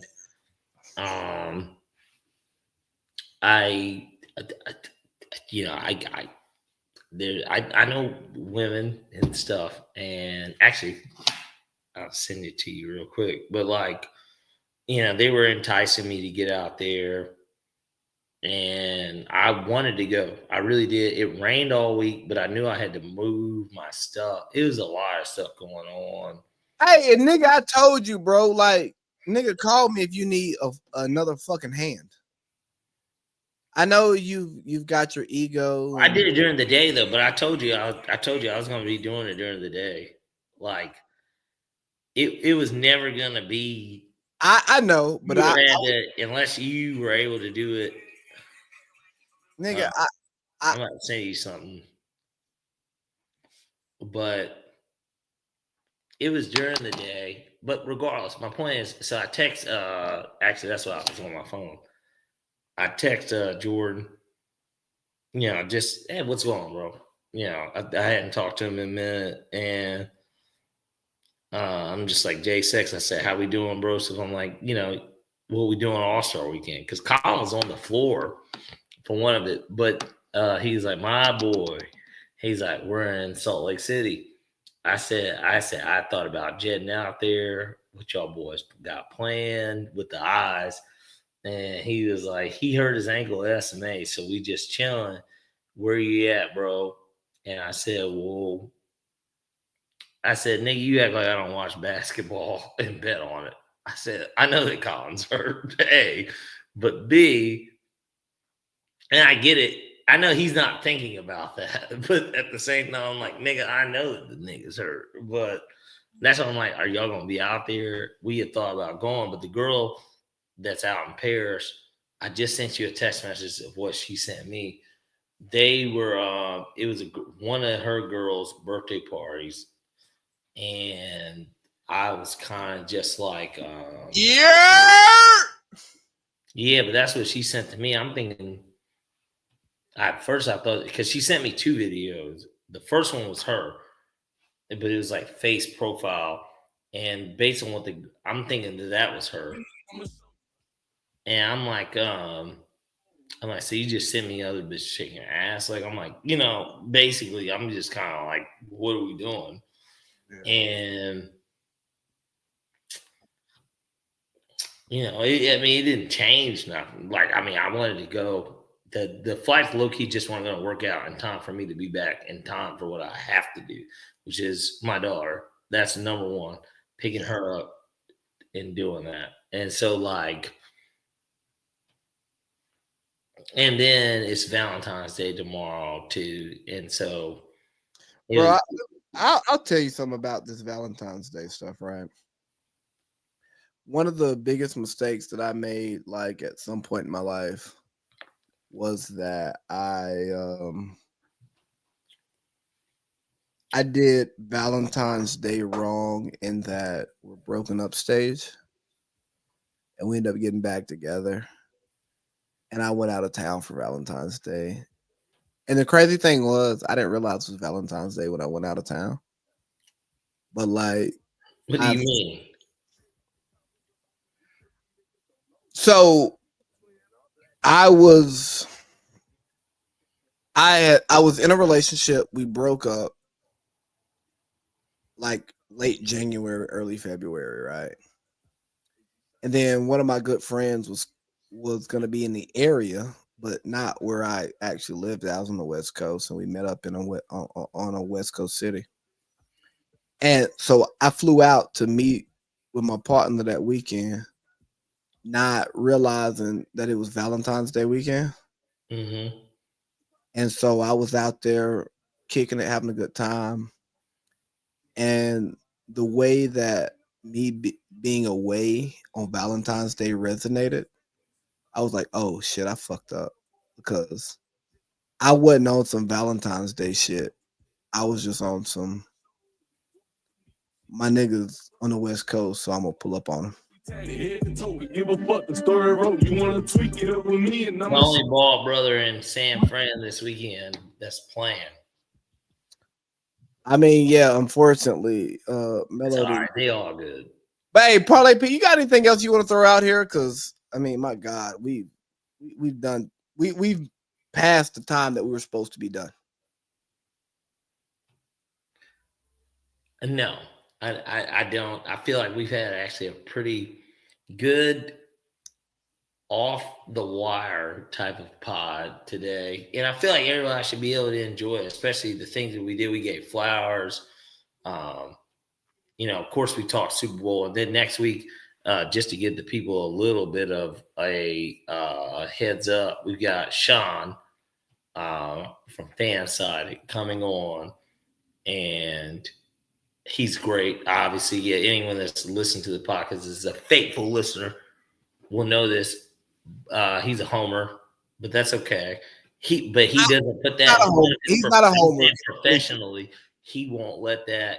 Even if he has to ask Howard Roseman about a player that's on another team. But can we just take a second on that before we get out of here? Go ahead. Like Sean's my guy. Like Sean is like my real friend. Like that nigga knew that he couldn't, but he knew he couldn't answer. And that's what I'm getting at. Like more so, but let's say he wanted, and he did answer. So you gonna trip up your own franchise and get him fined? So like, and that's the thing about Sean, right? Because let me tell you, I want to ask him once he's on. I'm gonna be like, so like, did you want him to get fined, or like, were you just doing it because it's the Super Bowl and like people ask wild questions at the Super Bowl? I look at it when I heard it, I go, Sean has light rapport with Howie because he's Philly based, and he works for a legitimate sports network. Yeah, yeah. So he can ask that question. No, it's he's not not mom's basement. .com. Like nigga, he's not us. True, but we wouldn't. But at the same time, if we got Super Bowl credentials, we wouldn't ask that question. We would ask that question because we want to come back next year. Well, but then if the question was wild enough, it'd have to be a good enough wild question to where everybody would take notice of the answer. Yeah, but we're puts us on to where everybody's like, man, who the fuck asked that question? But the big picture point I was trying to make here is you don't get AC Lee and Parlay Pete without Sean, because right, you know that. Yeah. No, my relationship with Sean is what gave me the confidence to step out and start podcasting. And then because of life and Sean's career trying to become a legitimate sports guy in the media, we couldn't do the podcast at a level that I wanted to do it when we were co-located. But the great thing about it was that we did not, me and Sean did not allow that to interfere with our actual personal professional relationship. Because if I hit up Sean to come on the show, the most difficult thing is finding the day and the time, because the nigga does this shit for real and has a wife and a kid. So it's like, hey, I've been on the road. No, I can't record with you. Not because I don't want to, but like, can I record tomorrow? And it's just like, we record on this day and we do a live show. But I say all of that to say that Sean's the guy. Sean's going to be on the show next week. We're going to do a different type of Super Bowl conversation that may be dated but he's going to talk to us about Super Bowl weekend, and he's going to talk to us about the parade that is going on Friday the 14th on Valentine's Day. So we're gonna get that whole thing from Sean, and shout out to Sean, because that's my guy, and I'm forever indebted to Sean. And what people don't know about Sean is that Sean has been pitching me and Parlay Pete our show to actually get some real backing besides what we do, because he fucks with me, he fucks with us, he fucks with what we're doing. So, I mean, Parlay Pete, am I wrong in saying this? If Sean wanted like a 25-minute Philly ISO, we let him cook. Well, we're not, but that's the point of the show. It's the idea of talking about certainly sports and among other things, but being able to bring out what it is that you want to say. And it's an open line and forum of communication, bro. It's really on some like, we're doing what should be done in political conversations, like people who discuss this and you don't know where the conversation is going, and you don't plan out the conversation because you want to have a good conversation and you want people to be able to learn from it. And Sean brings that to the show, but also he brings a level of professional credibility, because myself and Parlay Pete, we've like just had other professional ventures that have paid us more money that stopped us from being like, hey, I'm a sports show guy. You know what I mean? Because like, don't get us wrong. If the money was right and we just had like Parlay Pete, I know you. We could do a daily show if the money was right. But you know, and even when you had brought that up, I told you, I was like, honestly, because I guess if it would never be a show where, at least based on what we're doing now, let's say that they wanted 3 hours, That's easy. 5 days a week. That's easy. I'd take 30. I'm just saying, like, it wouldn't even take much for me to do the sports. It's so weird because when you're so like, I've always felt like it's something I talked to my dad today, like something where even with 929, like the local stations, you could say 680. We're like better than them. I know, but the thing is that like some of these people are journalists for a long time with Atlanta. I've been a fan a long time, but it's not just about being a fan. Formally educated in general, and We're and Parlay Pete, you know what I'll say that works for us?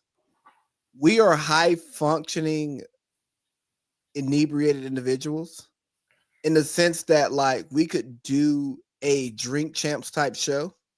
Yes, but not Atlanta. But not get so. It doesn't have to be sports exclusive. It could mainly be sports. Here's the thing, right? And this talks about like the future of the show. You just recently moved, and I can't wait. But you don't even understand. No, but y'all don't understand how it's so wild. I'm excited to moving back to where I lived in college, but like I have a new lease, and you know what I've gone through, and I thank you. You know what I mean? Like I can't even explain. Nigga, don't thank me. I know that, but I'm just saying. I know, just don't thank me. But you also see, even for me, through it. Well, nigga, but I'm saying how even us going out to eat yesterday, how it changes. I'm not even really where I was, but at the same time, like I can still continue to be myself. Like I can do these things, and like I told you, it felt like this weekend, in a weird way, I had a reawakening. Like I feel like a different person. Nigga, I'm telling you, like, as a nigga who loves you, like, legitimately loves you, like, this whole, uh, I just know that if Atlanta gets to know who AC Lee and Parlay Pete is, We got a spot to do it, certainly for the Falcons game, but that's Falcons. I want it to be bigger than that.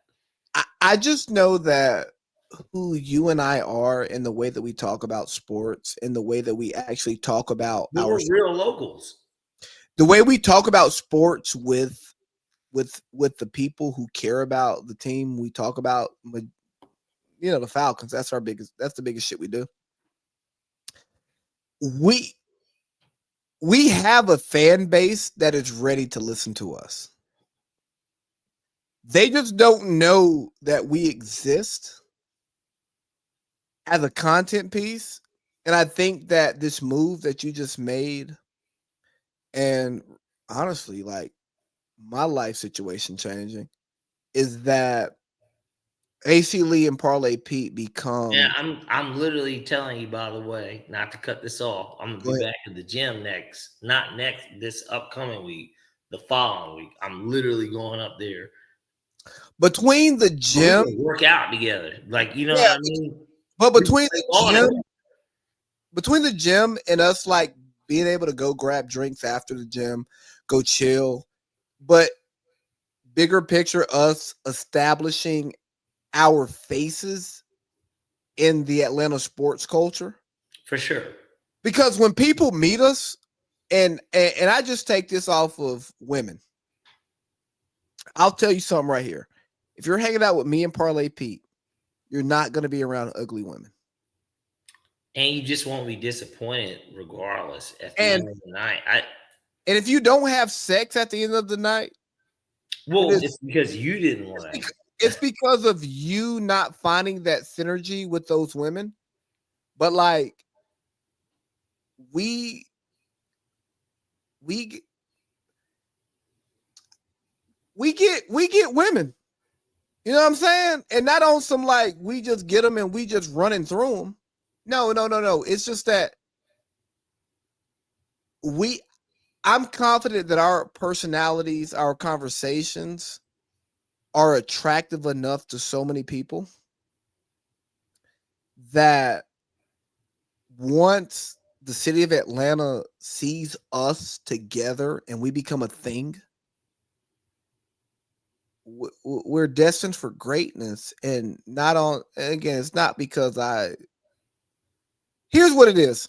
Atlanta is lacking for good sports talk, like good black sports talk, and that Water Boys podcast that's getting all the people up there. They don't actually produce good content. There's a couple of like people that kind of were on before. Like, you know what the weird thing is that, and this is the thing, everybody talks about supporting local business, and it's not about just any nigga picking up a mic, putting on a camera, getting on a service. It really ain't even that. That's the wildest part about it. You've got two niggas literally local. Granted, we went to Morehouse. Even Morehouse wise, if you wanted to even take it from that perspective. Bro, we're not dumb. Directly, I don't need Josh Holsey to listen to our show every day. You know what I mean? I don't need Josh Holsey to listen to our show ever. He didn't have to, but this is my point. Like, I guess my point is that, like, the way I feel like things blow up, they get bigger, are just from the examples of the stuff that it's word of mouth for sure. Like, for sure. It's going to be. I feel like in any industry, like, of course, it's word of mouth, but like, if the content's good and it gets in the right hand, that's what matters. And here's the thing, Parlay Pete. If we can execute the live pregame show next year, along with what Sean is trying to do for his Atlanta show, and this is really behind the scenes stuff. One of the reasons why Sean can come on this show when he wants to and we will bend to his schedule. And is that Sean wants to put us on. Like, honestly, like I did a show with Sean that ended up not airing because the suits didn't like it enough. But Sean, when he sees opportunities that falls into our wheelhouse, I get a text. You know what I mean? Yeah, and the thing is that I obviously I know. I mean, you know Sean better than me, but like I love Sean's. Like it's crazy every time anytime he's called in or been on the show. I've always told you I was like, it's so good. I was like, Bro. it's so good because he's so Bro, professional. that- It's not just like it's weird to say professional. It's like, bro, it's crisp. It's like it's the way it should be. Bro, yeah, because I'll tell you one thing that Sean will bring to a show when we bring him on. He's gonna do the right professional stuff because he does it on a But daily. but the thing is, it can be sold. It doesn't have to because there doesn't need to be too many cooks, but like it could be even if it was LSP. Like I don't know. My point is, even if he was a regular, Bro, we could do like a birds flying high show, talking about Falcons and Eagles, and Josh Hosey comes in once a month, and we have a show. And if we can actually monetize that show works.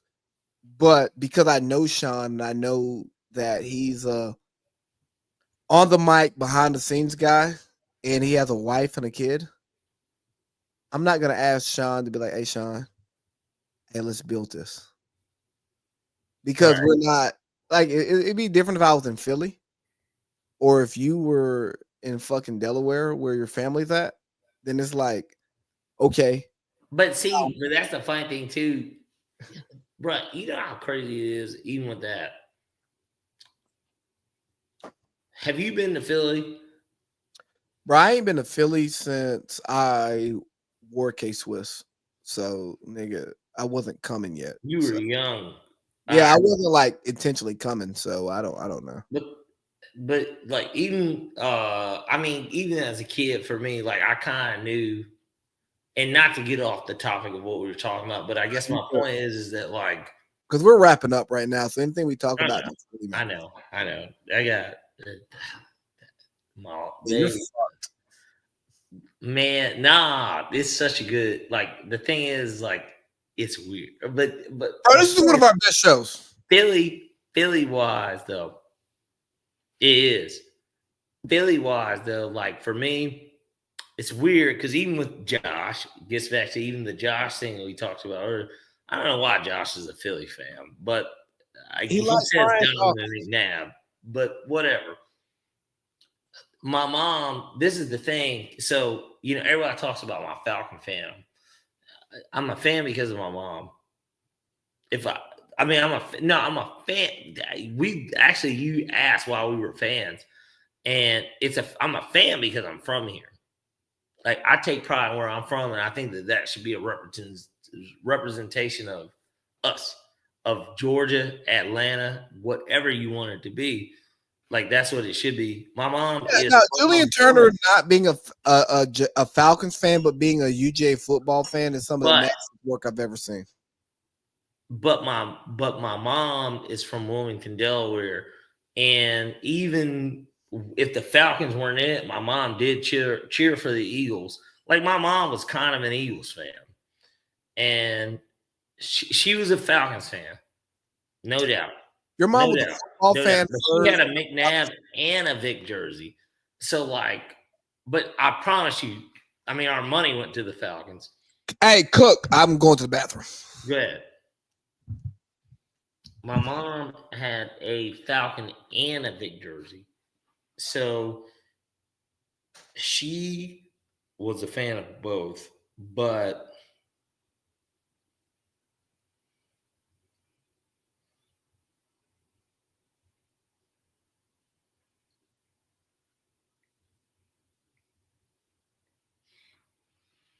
and there's nothing wrong with that. Like, everybody has different demographics. You could be from San Francisco.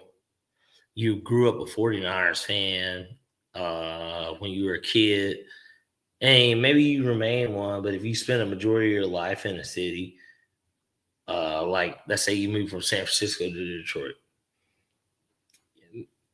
there's nothing to cheer about for the Lions, but maybe you became one.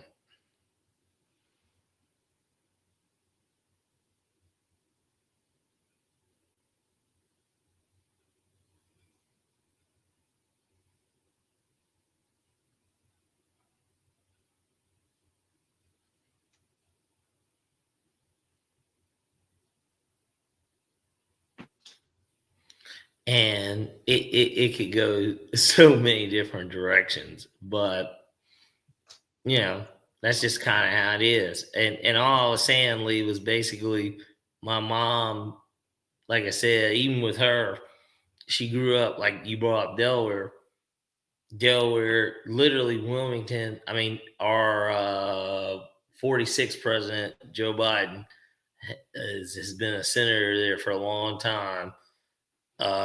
But Wilmington specifically, because that's where he's from, that's exactly where my mom's from. And like, it's a neighborhood of Philly. I mean, Philadelphia, you don't fly into Delaware. Delaware is 45 minutes long. So like, from top to bottom, you can drive through Delaware 45 minutes. So, and it's the first state. Like that, if there's one thing that everybody knows about Delaware, it's actually the first state of the 16th of the Union. 13 colonies, nigga. 13. Yeah, I said 16. Hey, is there anything else important we got to talk about? Because nigga, we did 3 hours when we were supposed to do a short show. No, I'm good. All right, man. Hey, Parlay Pete, this was great. This was one of our best shows. I love these types of shows to where I do too. we say fuck the bro. We said fuck the script. And there's so much relevant stuff that we actually talk no ball. Who cares? During All-Star weekend. I mean, but we had a great conversation, man. This was absolutely amazing, man. And I honestly think that we gave our listeners an inside view onto why this show works the way that it does. And I want to give a quick shout out to my nigga Najee B. He's the biggest Steelers fan I know. He's a bigger Steelers fan than Julian Turner because he's a bigger fan, and he's also a more informed fan.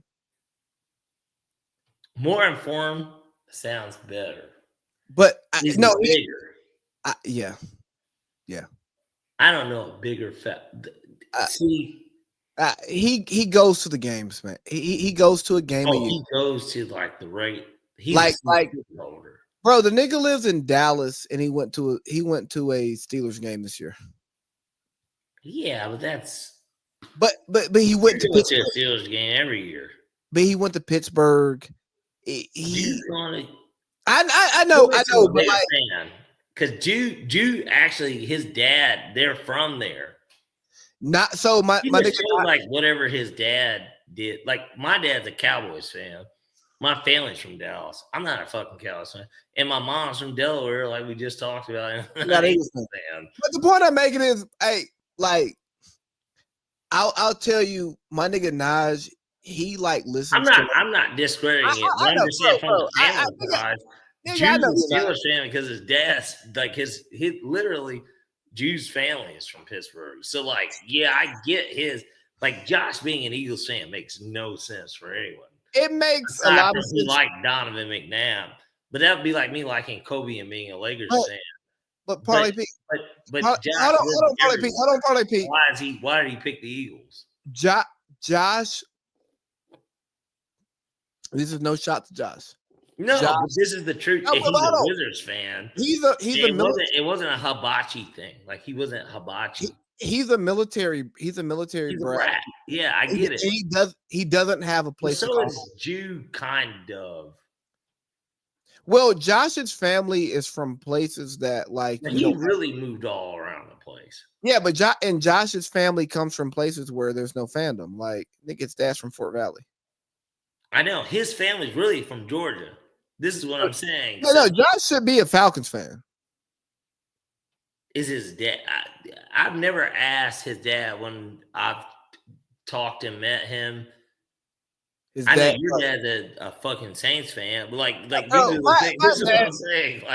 Like I've never, even when I talked to his dad, I don't even think we talked football. But like, Josh's dad I smoked didn't shit. ask, but I didn't even ask. hold on. I'm like, are you a Falcons fan, sir? Fuck this sports shit. Josh's dad smoked shit with Congress today. He like really he killed that shit. Oh shit! Hold on, we have a viewer. Well, no, it's not showing. What's up? What you got? Somebody said your Parlay Pete podcast. Oh, you got some groupies? No. I'm gonna tell you to eat, King. Hold on. I'm gonna tell you eat from the rooter to the tutor, King. But if you can't get this tweet out in like, No. Here, we can close out. hey man, this was a great show. It was not supposed to be a 3-hour show, it ended up being a 3-hour show. But hey, Parlay Pete, here's what I'll tell you. Once you get the compound set up, So hold on before you explain to me about what you're about to do with your look, there's a viewer. Yeah, but hold on, let's fucking tell you something before you go, talk about your new crib and all this shit. I'm actually about to get some new cameras and stuff like that, so we can actually do shows in person. We can switch locations. Pause. Yeah. No, but we can. But that will be like the best part about it, because that's kind of been like the one thing. Yeah, and we can hold it back. But like, we can I really want to come to Carsville because I've never hung out there. So like, well, if you're coming for snatch, nigga, hang it up. But that ain't my thing. Like it ain't. No, but like snatch is my thing, but like that's not my main purpose. So here's the thing. Like this room that I'm in right now, this bed behind me is going to be gone soon. Okay. And I've already bought a couch. Guest room? Yeah. No, it's not the guest room. You have a keyboard. Why do you have a keyboard? I don't think I've ever noticed that. Oh, I used to play the piano. So you know how to play. Yeah. Like I used to. Well, why would you wouldn't get rid of that though? No, this is gonna be here because it's aesthetic. Can you like give us a tune? No, I'm not good anymore. Like I just played this motherfucker here. No, I'm just saying, bro, I don't. That shit's decoration, y'all. But no, the point that I was making is I'm about to turn this into a content room, to where we can actually record a show in here on couch. That's what I was trying.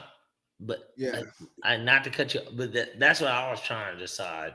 So you've been to the townhouse, right? Not sober, so my memory's not great. All right. Well, it would have been so long ago because that's where I lived in college. But like at the same time, so where I'm like how I'm set up now will be down there. It's a 3-bedroom though. My daughter's room is gonna have one. Obviously, I got the master, but then there's another room that will be a guest room, of course. But like, hey, what I'm saying is, nigga, I'm gonna cave it, but I wanted to kind of. I have to like visualize, like I just have to put it down. For people who watch and listen to this show, the big picture is we're moving towards being in the same room for the shows. I think she was just watching because she's just go ahead, go. Long story short, we're gonna the goal is to do this show with both of us in the same room because it'll be a better show. I promise you it'll be a better show for in the same room. Because I think so too, and we can switch locations every week. That's the best part. Exactly. And if we actually want to make the show exotic and especially post football season, because now football season's over, this show is going to be a lot of culture and politics and shit that's not necessarily sports related. We can start bringing guests in to talk about shit that's not shit we would talk about. And that's what we're going to do. But hey, guys, I hope you all enjoyed the show. We gave you 3 hours on a day where we plan to give you. Yeah, I was gonna say, God, I'm dreading. You know, I'm dreading the morning too because I had some stuff I needed to print off for work. You going to see? Are you going to the gym or? No, bro, I'm going to fucking Cave Spring. I gotta be in Cave Spring by 10. The day that I sign back up, because I'm telling you, it won't be next week. It'll be the week after that. Nigga, just let me know. No, I am. I'm just gonna tell you, meet me at Windy Hill. Oh yeah, no, bro. Like Because they're gonna give me maybe I know they give free, even though I've been a member there for forever, they're gonna give me the free class. And I'm gonna join one because seriously, if there's seriously something that I've thought about too, boxing, weird in terms of this reawakening. okay. And I don't mean to like bullshit it, but like in a sense of, man, we used to go there and just sit in the sauna. Let's close the show and then let's just end with quick talk and then we can go to bed. But like, let's end the show. All right, hey guys, thanks for tuning in. Great show, love you all. Now I'm about to have a real conversation with Love Hurts / Parlay Pete. Fuck y'all niggas. I love y'all. Thanks for tuning in. Weezy out of here. Weezy out.